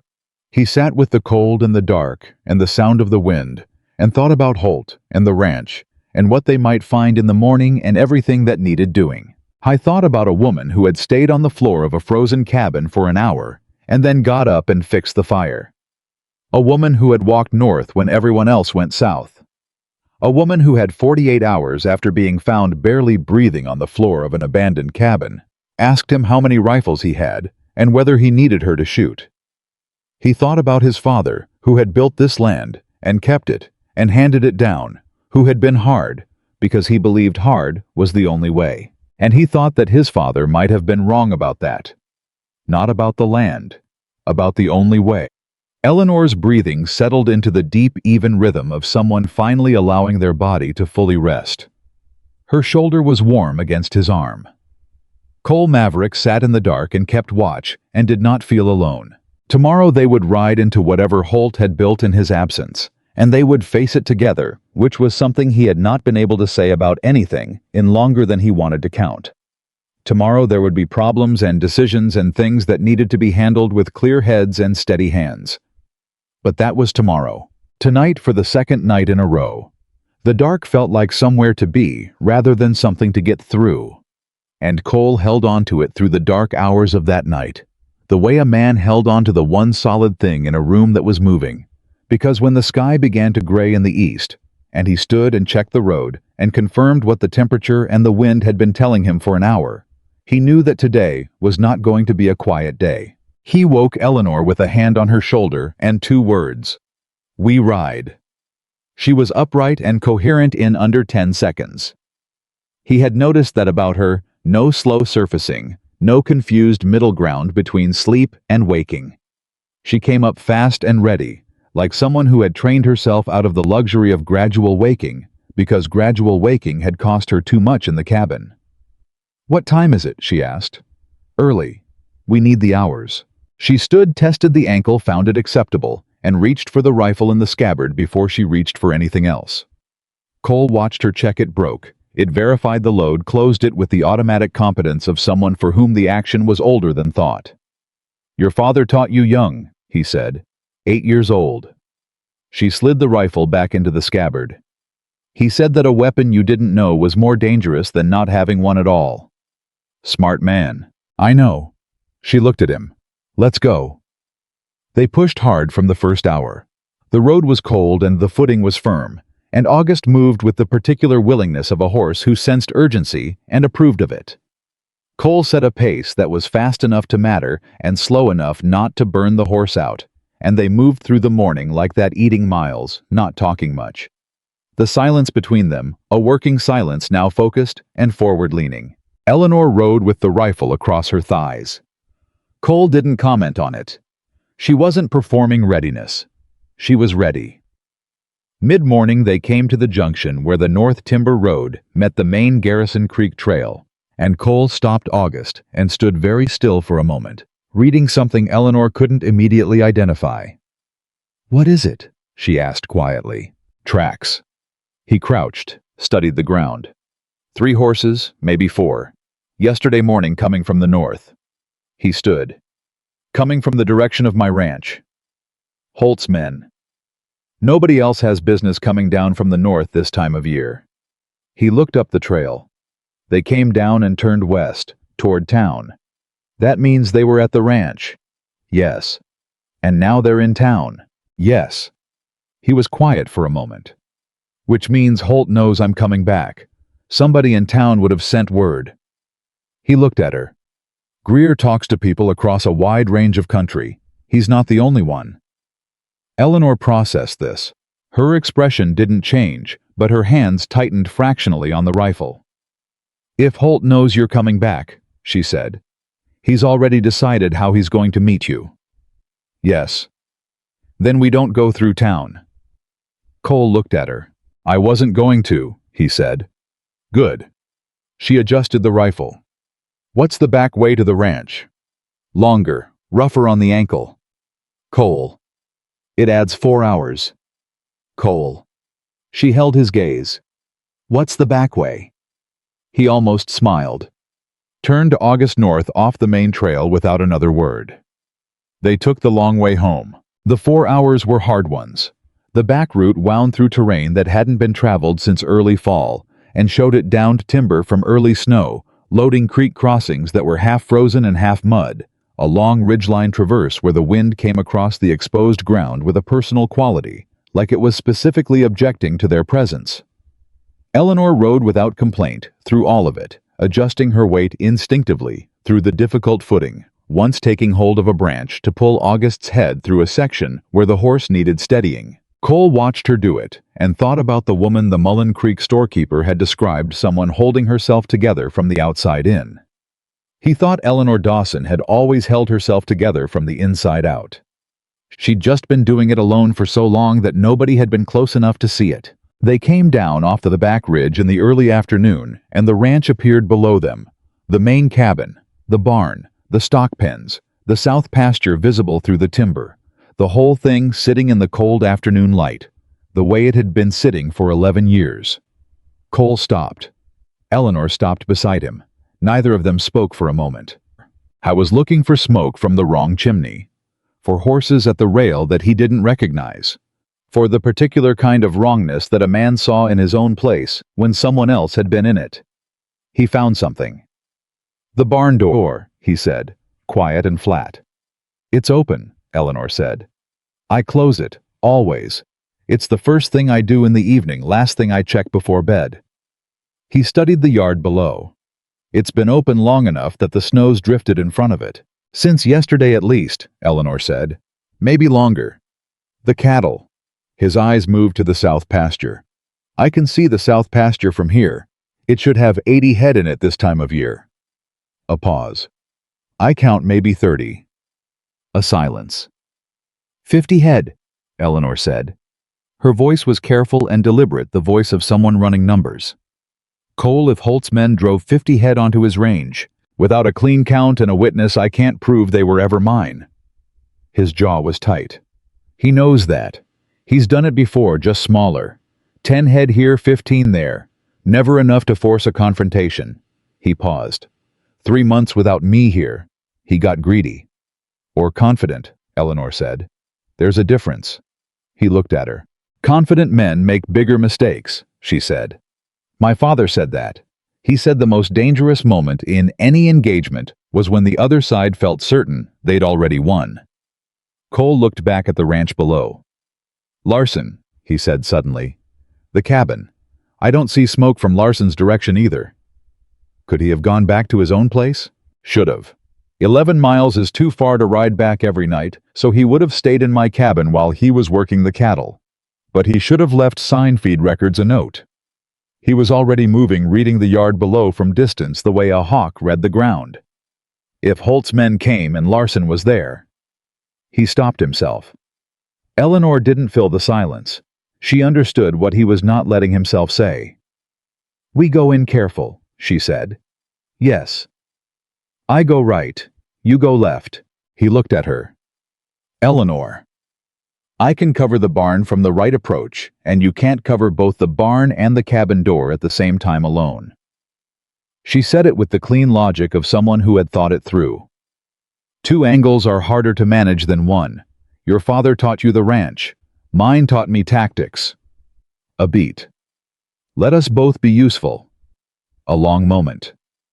Stay behind August until we clear the yard, he said. Agreed. If I say down, you get down without discussion. Agreed.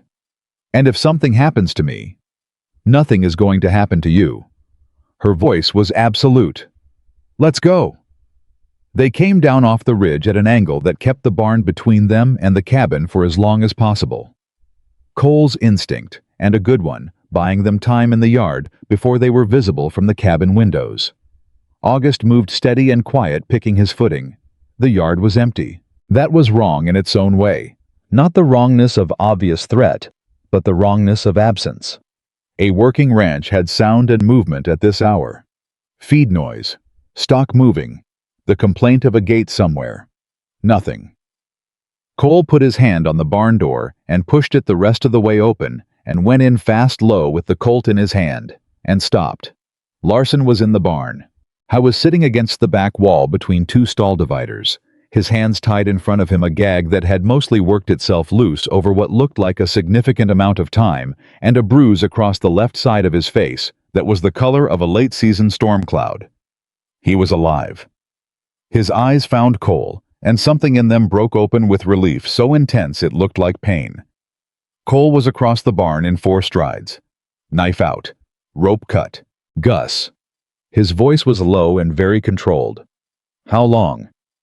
Since yesterday morning.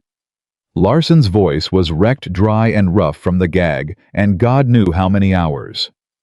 5 of them, Holt's men. He tried to get his hand working and couldn't yet. They came at dawn. I was in the south pasture moving the herd. They came from the north and west, both sides at once. He swallowed. I didn't even have time to get to the cabin. Cole helped him to his feet with a grip on his arm. The cattle.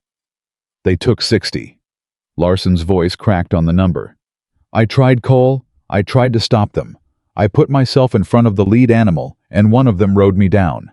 That's the last thing I remember clearly until the barn. 60. Cole's voice was completely level. Not quiet because he was controlled.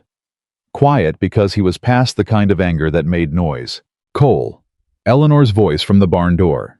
She had come in behind them and was holding the rifle easy across her body, watching the approach to the cabin. We have time, but not unlimited time. Cole looked at Larson. Can you stand on your own? Give me a minute. You've got 30 seconds. He put his hand on the older man's shoulder. Then I need you vertical and able to tell me where those men went. Larson straightened. His jaw set. He was in his 50s, built solid the way men were built when they'd worked land their whole lives, and the embarrassment of what had happened to him was already converting itself into something harder and more useful. They went back toward Holt's place, he said. North Trail. Said they'd be back this morning. He looked at Cole. You came back a day earlier than they expected. Cole turned to Eleanor. One look. She read it. They're coming today, she said. Before dark, Cole said. Holt will want this finished fast now that he knows I'm back in the territory. How many? Larson answered. He'll send more this time. Those 5 were the scout party. Taking cattle was the test, seeing if anyone pushed back. He paused. When nobody did, he'll send enough to make it permanent. Make what permanent? Eleanor's eyes hadn't left the approach to the cabin. Cole answered her. He's going to come with paperwork, he said. He's been filing on the northern acreage. Quiet filings, partial claims, the kind that take time to untangle in court. He comes today with men enough to enforce the paperwork before I can get a lawyer or a witness or anything that matters. So he needs today to go a specific way, Eleanor said. Yes. And if today doesn't go that way, his filings are meaningless without possession. Cole's voice was hard and flat. He needs to be on the land. He needs us off it. A silence. Then Eleanor turned from the door and looked at both of them directly. Then he doesn't get on it, she said. How many rifles do we have total? 2 here, Cole said. Mine and the spare in the cabin. 3 if you count the one I'm holding. She was already thinking through it. He could see it, the same focused inventory she'd applied to firewood and food in the cabin applied now to this. And you know this land. Every approach, every line of sight, every piece of cover. Yes. Then we're not outnumbered, she said. We're on home ground with 3 rifles, and one of us knows the terrain, and one of us knows tactics, and one of us... She glanced at Larson. Can you shoot? Larson blinked. Looking at this woman he had never met in his life, standing in his neighbor's barn with a rifle and a collarbone-straight posture and the calm directness of someone issuing field orders. Hell yes, I can shoot, he said. Good. She looked at Cole. 4 rifles. Cole looked at her for 1 full second. Then he turned to Larson. You up for this, Gus? Larson rubbed his wrists where the rope had been, rolled his shoulders, tested his own jaw with 2 fingers. Man tied me up in my neighbor's barn and stole 60 head of cattle, he said. What do you think? Cole nodded once. Then here's what we're going to do. What they did was this. Cole spent 20 minutes moving through his own ranch with Eleanor beside him, while Larson recovered enough circulation in his hands to grip a rifle, and they mapped every approach, every angle, every place where a man on horseback coming from the north would have to commit to a line before he could see what was waiting for him. Eleanor asked 2 specific questions about sight lines and covered positions, and both questions were better than the ones Cole would have thought to ask, and he said so. My father used to run these exercises, she said. He called them honest assessments. He said you had to see the ground as the enemy saw it, not as you saw it. The enemy sees this place as empty, Cole said. One man recently returned no support. Then that's what we let them see until we don't. She looked at the cabin roof. Is there an angle from there? There was.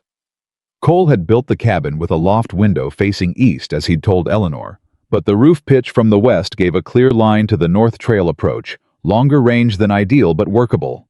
He said so. Eleanor nodded without making it a bigger point than it was. They positioned Larson in the barn with the spare rifle and a view of the South Gate Insurance, a second coverage point that would keep anyone from flanking from the lower pasture. Cole took the north, the primary approach, the most likely line of Holt's entry. Eleanor took the position she'd identified herself, elevated secondary line of fire, covering Cole's angle and a 30-degree spread to the west. If it's just paperwork and bluster, Cole said, we let him bluster. He doesn't get past the yard. And if it's not just paperwork, Eleanor said, then nobody gets past the yard. She looked at him. Cole. Her voice was different for a moment. Not softer, but more direct, more personal. The voice she used when she was saying something she meant without any professional coding on it. We're going to be all right. He looked at her. You can't know that, he said. No, she agreed. But I walked north when everyone went south, and I kept a fire going for 2.5 months with broken furniture. And I waited in a frozen cabin on the strength of 7 letters from a man I'd never met, and here we are. A beat. I have reasonable confidence in outcomes. Something moved in his chest. Reasonable confidence, he repeated. Don't push it, she said, and turned to take her position. They waited for 2 hours. The waiting was its own kind of hard. Not the dramatic hard of action, but the grinding hard of stillness and cold, and the requirement that your mind stay sharp and present while your body wanted to move just to generate heat. Cole had done this before. He had waited out storms and waited out difficult animals and waited for calving and waited for weather breaks, and he knew how to be still. But this stillness was different. This stillness had Eleanor in it.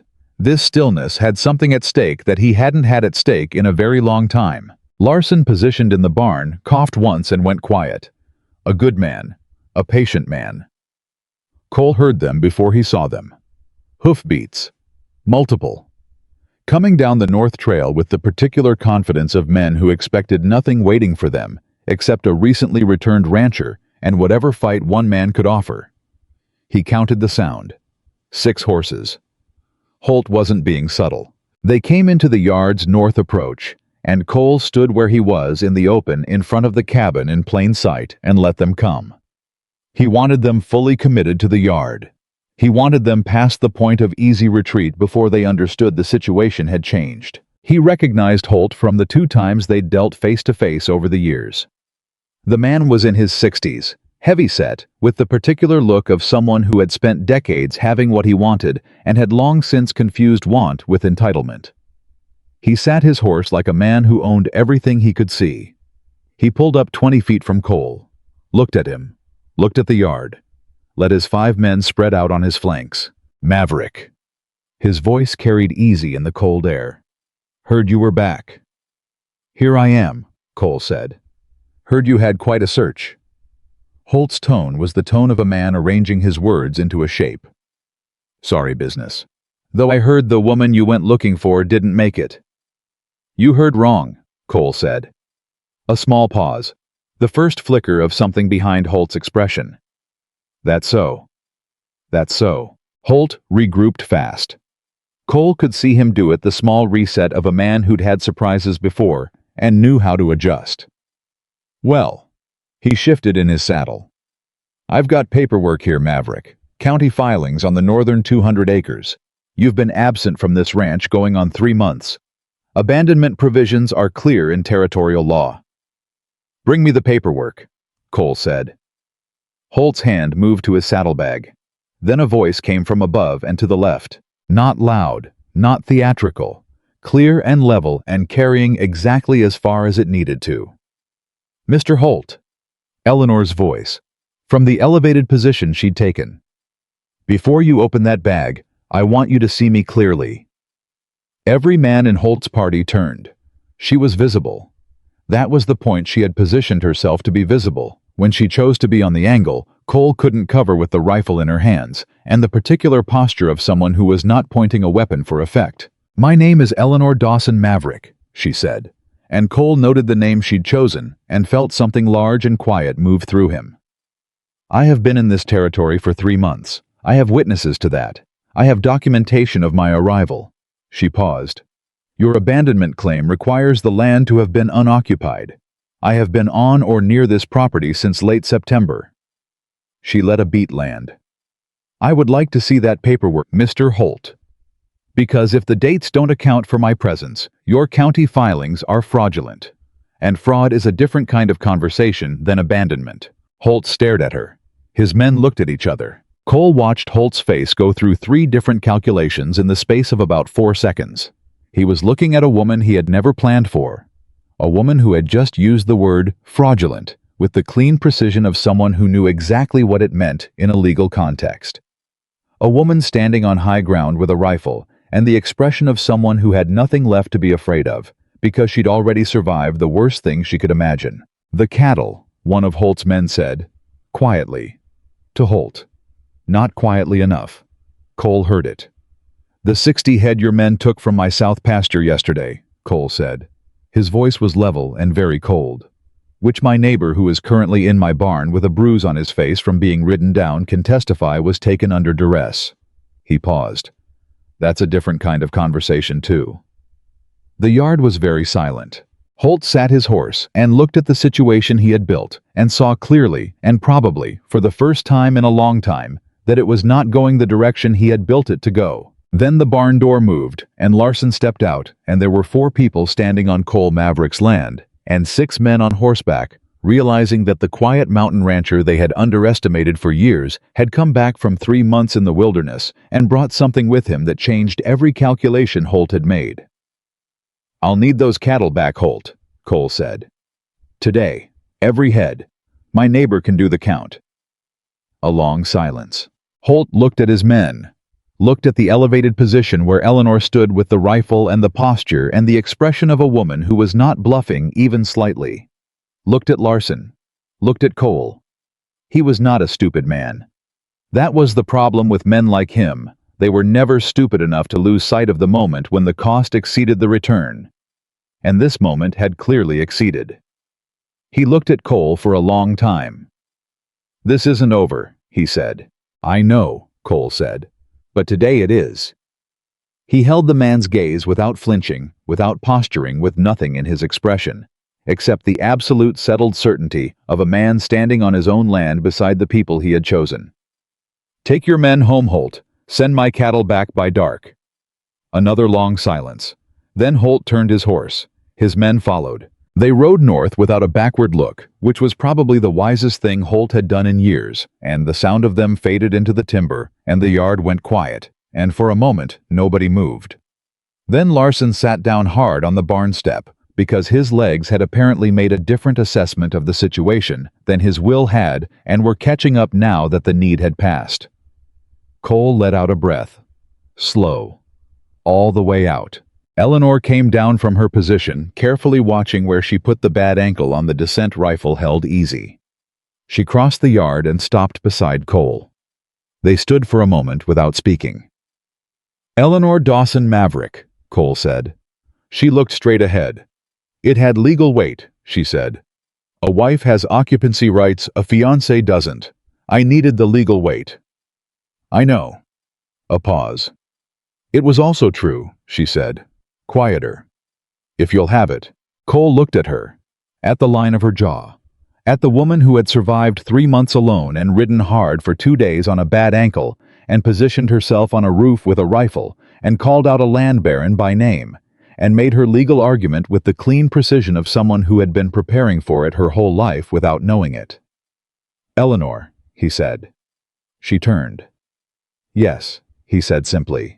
Her expression did something then that it had been carefully not doing for 3 months in a frozen cabin. Something let go in it. Something that had been held under tremendous pressure for a tremendous amount of time finally released, not in collapse, but in the way a bridge releases tension when it's properly anchored at both ends. Larson on the barn step looked at the two of them, and then looked somewhere else with the tact of a man who understood when he was witnessing something private. Cole put his hand on Eleanor's arm. Just that. She put her hand over his. They stood together on his land in the cold afternoon and listened to the sound of Holt's horses getting smaller and smaller in the distance until there was nothing left but the wind and the sound of the south pasture cattle, and somewhere north a crow making its comment on the day. "He'll come back eventually," Eleanor said. "Not worried about it. Factual." "Yes," Cole said, "but we'll be here." She looked at him. "We'll be here," she agreed. Behind them, Larson cleared his throat. "Someone want to help me start a fire," he said. "I've been in a cold barn for 30 hours, and I'd like to have some feeling in my feet again." Cole turned. "Come on, Gus, he said. "Let's go inside." And the three of them walked across the yard of Cole Maverick's ranch. Their ranch now, or near enough, and went through the cabin door, and Cole built a fire in the stone hearth that drew clean the way he'd built it to draw, and the warmth came up fast in the room. And Larson told the full story of the cattle with the color rising back into his face, and Eleanor sat at the table in the kitchen of the house she had walked north toward for 3 weeks through wilderness, and looked around at the walls and the window and the east-facing light and did not say anything. But Cole caught her expression once, just once, a brief, unguarded moment when she thought nobody was watching. She looked like someone who had arrived somewhere worth arriving. He built the fire higher and said nothing and felt something inside him that he did not yet have the right word for, settle in the way that things settled when they found the place they were always supposed to be. The cattle came back before dark. All 60 head, driven down the north trail by 3 of Holt's men who would not meet Cole's eyes and left without a word. Larson did the count. 62. Actually 2 extras that had probably been Holt's to begin with, taken in the confusion, or added deliberately as a message in the only language Holt had left available to him. Cole accepted the message. Filed it in the same place he'd filed the name Clement Greer 2 days ago. Not forgotten, not acted on yet, but kept. There would be a time for that. Tonight, there was a fire and food, and the sound of Larson's voice filling the cabin, and the particular wait of a day that had asked everything and been answered, and Eleanor across the table from him, with her hands wrapped around a cup of hot coffee, looking more like herself than she had since he'd found her. Not the exhausted survivor of the cabin, not the careful negotiator of the last 3 days, but something more settled, more inhabited, more like the woman who had written him 7 letters that got longer and more honest every time, more like someone who was home. Cole looked at the empty chair across from him, the one he'd been looking at the morning he'd written the advertisement, the one that had looked wrong in the pre-dawn dark, and it was not empty anymore, and it did not look wrong. It looked against every reasonable expectation, and 3 months of nothing but silence, and wrong turns, and empty roads, exactly right. And that rightness was not something Cole examined too closely in the days that followed, because he had learned long ago that some things lost their power when you turned them over too much in your hands, and this was not something he was willing to lose. The first week on the ranch was work. Pure, immediate, necessary work. The kind that did not ask permission or wait for anyone to feel ready. The cattle needed moving and counting, and the fence line on the north boundary needed walking after whatever Holt's men had done to it in 3 months of unchallenged access. The barn needed cleaning, and the stock tank needed the inlet broken free, and the south pasture gate still stuck and needed to be lifted and pushed simultaneously, exactly as Cole had told her. Eleanor did it without being asked on the 3rd morning. Cole came around the corner of the barn and found her at the gate, with both hands on the post, working the latch, the exact way he'd described it on the road, and the gate swung open, and she looked up and found him watching, and did not look remotely embarrassed about it. "The stock need moving to the lower section," she said. "The grass is better there this time of year. I could see it from the cabin window." He looked at her for a moment. "You've been studying the land," he said. "I've been looking out the window every morning." She came away from the gate. It's what you do when you want to understand a place. You look at it until it starts telling you things.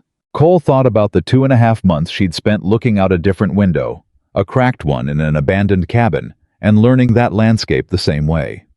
Surviving it by reading it. He thought that some people were built to understand terrain and some people weren't, and Eleanor Dawson was the first kind in a way that had very little to do with training and everything to do with the way her mind worked. "The lower section gate doesn't stick," he said. "Lift only." "Good." She was already moving. "Are you coming?" He came. They worked the cattle together that morning, with a wordless efficiency that surprised them both, not because they had discussed it or planned it, but because they each moved with enough awareness of where the other was, that the herd responded the way a herd responded to experienced handlers flowing rather than scattering. Larson, who had stayed on to help through the week and was watching from the fence line, said nothing. But Cole caught his expression once, and it was the expression of a man revising an opinion he hadn't known he was forming. After. When the cattle were settled and the gate was closed, Eleanor sat on the fence rail and looked at the herd for a long moment. "I like this," she said. "The cattle. The work." She turned to look at him. "I like work that has a direct result. You move the cattle and the cattle are moved. You close the gate and the gate is closed." She paused. Teaching had that quality too. A child understands something they didn't understand an hour ago. You can see it happen. "You miss it," he said. She considered the question honestly, the way she considered all questions. "I miss the children," she said. "I don't miss the room. I don't miss the town. I don't miss coming home to an empty chair." She looked at him directly. "I don't miss waiting." The word landed between them with all its weight. "The school in Garrison Creek," Cole said. "I know. 25 children, give or take." "I know, Cole. I'm not suggesting." "You absolutely are." She almost smiled. "You've mentioned it 3 times in as many days, while maintaining complete innocence about the fact that you're mentioning it." He was quiet for a moment. "The Collier widow runs the post office," he said. "She also manages the school board. 2 people on it technically, her and Pete Hansen. The man who fixes teeth and broken bones. He's more capable than he sounds." A beat. "They've been without a teacher since July. Mrs. Collier came out to the ranch in August before I left and asked if I knew anyone who might want the position." Eleanor looked at him. "She came to you." "I'm involved in the community." He said it with the dry precision of a man understating something. "Marginally." "Cole Maverick," Eleanor said with a quality in her voice that was new, warm and direct and slightly amused in a way that did not undercut the seriousness of it.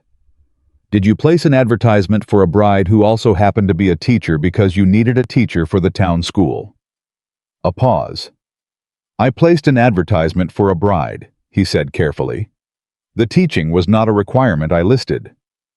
"But it was something you noticed." Another pause. "It was something I noticed," he said. "Yes." She looked at him for a long moment. Then she began to laugh.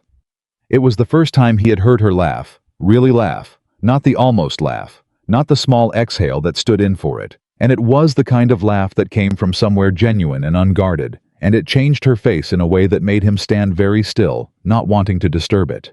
25 children, she said when she got herself back. "And I walked through 3 weeks of wilderness and 2.5 months in a frozen cabin to get here." "You said you needed somewhere worth arriving," he said. She looked at him. The laugh was gone, but what it left behind was better something open and real and settled. "Yes," she said quietly. "I did." Larson left on the 5th day, walking his horse south with a wrapped ankle of his own from where it had been caught under the horse that rode him down. And the quiet that came back to the ranch when he was gone was a different quality of quiet from the one Cole had been living in before Eleanor arrived. Fuller somehow. Like a room that had been missing furniture for so long you'd stop noticing, and then it was back, and you felt the difference in your bones. Eleanor had established herself in the ranch with the same methodical, practical intelligence she'd brought to surviving the cabin. Except here she had resources, and so the results compounded faster. She knew where everything was by the 3rd day. She had reorganized the kitchen stores by the 4th, not intrusively, not without asking, but with the clear-eyed assessment of someone who saw how things could work better and said so directly. "The flour and the salt should switch places," she told him on the 4th evening. "The flour's used daily, and the salt's near the door where it gets damp." "It's been in that spot for 6 years," he said. That explains why the bottom inch is always clumped. She held his gaze. Do you want to be right, or do you want dry salt? He moved the flour. She didn't say anything about it. That was one of the things he was learning. She did not need acknowledgement of the small victories. She just needed the practical result. He was learning other things too. She woke earlier than he expected. Not because she had to, but because silence suited her in the morning the same way it suited him, and she liked to have an hour of it before the day's demands began. He found her at the table twice before dawn, not doing anything in particular, just sitting with coffee and the particular quality of a person who was genuinely comfortable in their own company. I understood that. He had been comfortable in his own company for years.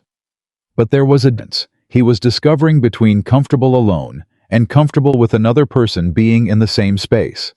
He had not known he could do the second thing until Eleanor. She read. She had brought no books. Her trunk was gone with everything in it, but she had found a crate of his in the loft, the collection he'd accumulated over 11 years and rarely spoke about because nobody had ever asked, and she worked through them with a focused attention that reminded him of the way she'd handled the rifle. Methodically, without skipping. She asked him questions about what she read, which nobody had ever done. He answered them, then asked her questions back. The conversations that grew from those questions were unlike any he'd had before, not because the topics were extraordinary, but because Eleanor engaged with ideas the way she engaged with everything else directly, without pretense, willing to say when she was wrong, and willing to say when she thought he was wrong, and willing to sit with a question that neither of them could answer, rather than reaching for a comfortable false resolution. He had not known he was hungry for that until he had it. 11 days after they arrived at the ranch, Cole rode to Garrison Creek. He did not tell Eleanor he was going for a specific purpose. He said he needed supplies and needed to speak to the sheriff about the cattle, both of which were true. She gave him a list of things needed for the kitchen and asked him to find out if the general store carried chalk, and he said he'd check, and they both understood what the chalk was for, and neither of them made it into more than it was. The visit to the sheriff went as expected. The man was sympathetic and practical, and told Cole that without a clean count from before the theft, and a witness who would testify, the most he could pursue was the assault on Larson, which he intended to pursue fully. Cole thanked him. Left the affidavit Larson had written and signed before he rode south. Let the law do what it could. Then he went to see Mrs. Collier. The Collier widow was 71 years old, ran the boarding house with the brisk efficiency of a woman who had outlived 2 husbands and a business partner, and was not interested in time wasting, and had lived in Garrison Creek long enough that she remembered when it was 4 buildings and a river crossing. She poured coffee without asking if he wanted it, and sat across from him at her kitchen table, and looked at him the way she looked at everything straight. "You found your woman," she said. "I did. She's alive. She's alive." Mrs. Collier's expression did something brief and genuine. "Good. I heard you were riding 3 months looking. People talked. People usually do." She drank her coffee. "What did you want to ask me, Cole?" "The school," he said. "Tell me the situation," she told him. 15 minutes comprehensive, no softening. The school had been empty since July. 8 children in town, 17 on the surrounding range, who came irregularly because there was no reliable instruction to make the trip worth making. The building was sound, but the interior needed work. She listed what specifically. The school board herself and Pete Hansen had budget for a teacher's salary that was not generous but was honest. Cole asked the number. She told him. He nodded. "There's one more thing," Mrs. Collier said. She put down her coffee cup. "The woman you're bringing to this town, I want you to know that this is not an easy community for a woman starting fresh. People are curious, and sometimes their curiosity doesn't mind its manners." She looked at him steadily. "But this community needs things. It needs a school and it needs a teacher, and if your woman is what you say she is, she'll find more welcome here than difficulty." A pause. "I'd like to meet her." "You will," Cole said. "Soon." He rode home with the chalk in his saddlebag. Eleanor was in the barn when he got back. He could hear her talking to August, not self-consciously, just talking the way she talked, continuous and specific and direct. The horse had taken to her on the second day, with the immediate, uncomplicated acceptance that horses gave to people who moved without performance, and she had taken to him the same way. Cole stood outside the barn and listened for a moment. She was telling August about the school. 25 children, she was saying in the calm, explaining voice that was probably the voice the children in St. Louis had known for 6 years. Maybe more. I don't know their levels yet. I don't know what gaps there are or what they've been doing since July, or whether the building has enough light. A pause, he could hear her adjusting something, a halter or a lead rope. But those are problems with solutions. I'm good at problems with solutions. August made a sound. You're right, Eleanor said. I should tell him instead of you. Cole pushed the barn door open. She turned. The chalk question, she said immediately. Did they have it? He reached into his coat pocket and handed her 2 sticks of chalk. She took them and looked at him. Mrs. Collier wants to meet you, he said. She runs the school board. The salary is, he told her the number. He kept his voice neutral, not editorializing about whether it was enough. She was quiet for a moment. When can I meet her? Eleanor asked. Whenever you're ready. She looked at the chalk in her hand. Cole, she said, I need you to know something. He waited. This, she gestured, small and specific, meaning the barn and the ranch and all of it, is not something I'm doing because I owe it to you, because you found me, or because you fed me, or because of the ankle, or any of it. She met his eyes. I'm doing this because this is where I want to be. The ranch, the school, this town, you. A beat. I need you to know the difference. He was quiet for a long moment. I know the difference, he said. I've known it since you told me you were coming north when everyone else went south. She held his gaze. Good, she said. Then she put the chalk in her pocket and went back to what she'd been doing, and Cole unsaddled his horse and moved through the rest of the evening beside her, and neither of them needed to say anything more about it, because it had been said clearly and received clearly, and that was enough. 3 weeks after their arrival at the ranch, Eleanor Dawson walked into Garrison Creek on Cole's arm and met Margaret Collier on the steps of the boarding house, and the 2 women looked at each other for exactly the amount of time needed to form an accurate assessment. You're younger than I expected, Mrs. Collier said. You're exactly as I expected, Eleanor said. Cole described you accurately. Mrs. Collier looked at Cole. I like her, she said. I know, Cole said. They had coffee at Mrs. Collier's kitchen table, the same table he'd sat at 3 weeks before, and Eleanor answered every question put to her without deflection and without unnecessary elaboration, and asked questions back that were more specific and more practical than Mrs. Collier had expected from someone being interviewed, and by the end of an hour, Mrs. Collier had stopped asking questions and started describing problems she wanted solved, which was her version of a job offer. Pete Hansen came by at the end of it. The timing was not coincidental. The Collier widow ran a tight operation and shook Eleanor's hand and said he'd heard she had field medical knowledge from a military upbringing, which Eleanor confirmed, and he said that was useful because he wasn't getting any younger and the territory wasn't getting any smaller, and there were outlying families who hadn't seen anything close to a medical person in 2 years. Eleanor looked at him for a moment. I'm not a doctor, she said carefully. Neither am I, Pete Hansen said. I'm a man who paid attention, he looked at her. Seems like you are too. She said she'd think about it. Walking back to the ranch that evening, Cole leading August and Eleanor beside him. The air cold and the light going gold at the edge of the ridge, she was quiet for a long time. Then, Pete Hansen. Yes. He knows what he's doing, she said. He's underselling it. The way you undersell things. Montana habit, Cole said. You say less than you know. People trust it more. I'm going to have to work on that. A beat. In St. Louis, you said more than you knew, and hoped confidence made up the difference. How did that work out? Moderately well, she said. Until it didn't. She looked at the ridgeline. I think I prefer the Montana version. The gold light was flattening and cooling at the edges when they got back to the ranch and Cole built the evening fire, and Eleanor made the kind of supper that told him she'd been thinking about the kitchen stores for a week and had ideas not elaborate. Nothing. He didn't have the ingredients for, but better than what he'd been doing with the same ingredients alone, which was the pattern of most things. After supper, Larson's wife sent a note that arrived via a boy on a horse from the south, a birthday dinner invitation the following Sunday to celebrate Larson being home and alive, and neither of them was to bring anything except themselves. Eleanor read the note and looked up. "Sunday," she said. "Yes." "Is that enough time?" "For what?" She looked at him steadily. "For the circuit preacher to come through," she said.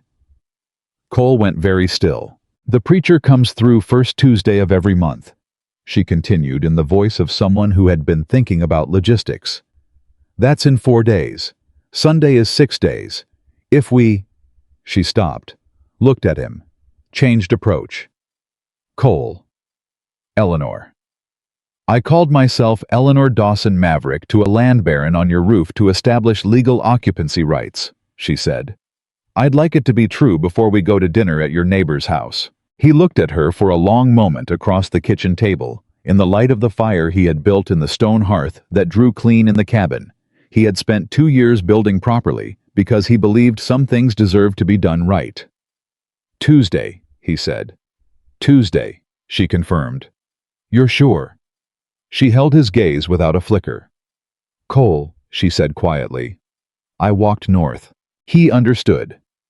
That was all it took, those 2 words carrying everything they had accumulated over the months and the miles and the hard work of 2 people finding their way through the worst the country could offer and choosing each other anyway. "Tuesday," he said again. Differently this time.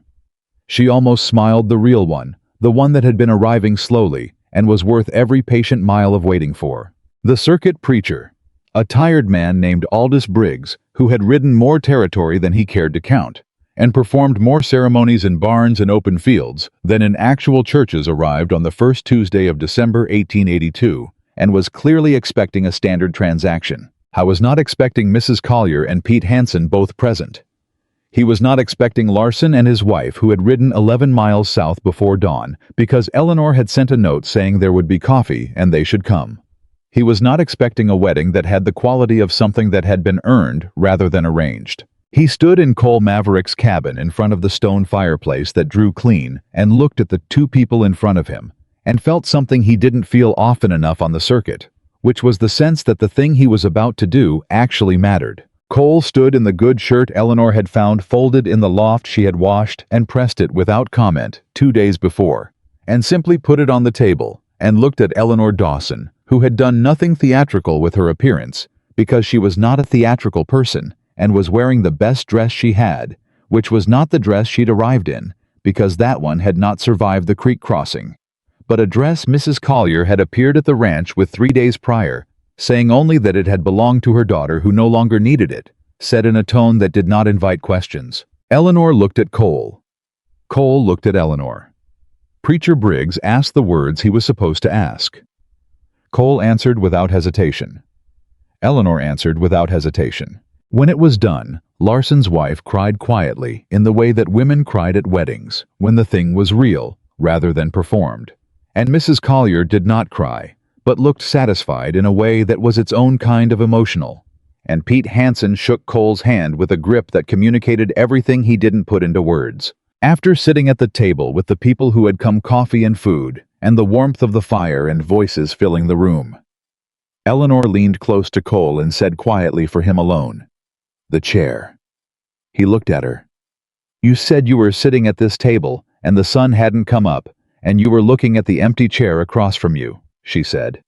"And you picked up a pen."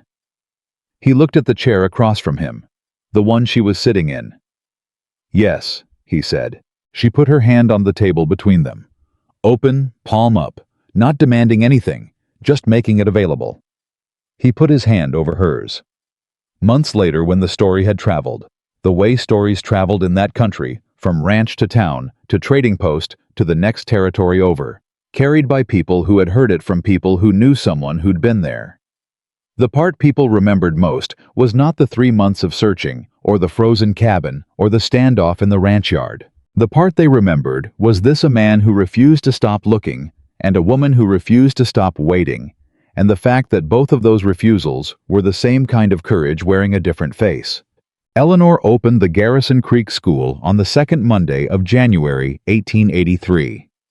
22 children came the first day, more than anyone had expected. Parents driving wagons from distances that suggested the word had spread fast and far. She stood at the front of the room that smelled of new chalk dust and cold wood, and looked at 22 faces looking back at her, and felt the thing she had felt looking out of the cabin window on the North Timber Road, believing in a direction when she had no proof except the letters she had memorized and the name she had kept in her hand. She felt certain. Not of the outcome, never that, but certain of the choice. Certain of the direction. Certain that the road ahead, however hard, was the right road, because it was the one she had chosen with her whole self, and nothing left in reserve. She picked up the chalk. 22 children waited. She began. Cole Maverick, 11 miles north at the ranch, he had almost lost and fought to keep, and was now sharing with someone who understood its value, the same way he did. Looked out the east-facing window of the loft at the morning light coming across the north pasture, turning it gold in the way it did in December, that made it hard to believe the world could also contain ugly things. The empty chair at the kitchen table was empty only in the mornings now, before Eleanor left for town, and even then, it didn't look wrong anymore. It looked like a chair that was waiting for someone who was coming back. She always came back. And Cole Maverick, who had learned the hard and specific difference between a man who kept promises and a man who only intended to stood at that window in the first light of a December morning, and knew with the same bone-level certainty that had kept him in the saddle for 3 months through empty roads and wrong answers and the quiet daily temptation of giving up that he was exactly where he was supposed to be. He had gone out into the wilderness, looking for a woman he had never met. He had found a partner he had not known he needed. And the promise he had made, not on paper, not in ceremony, but in the simple act of not stopping of packing for the long version of riding one more day, past the point where reasonable men turned back, that promise had made both of them. That was the whole of it.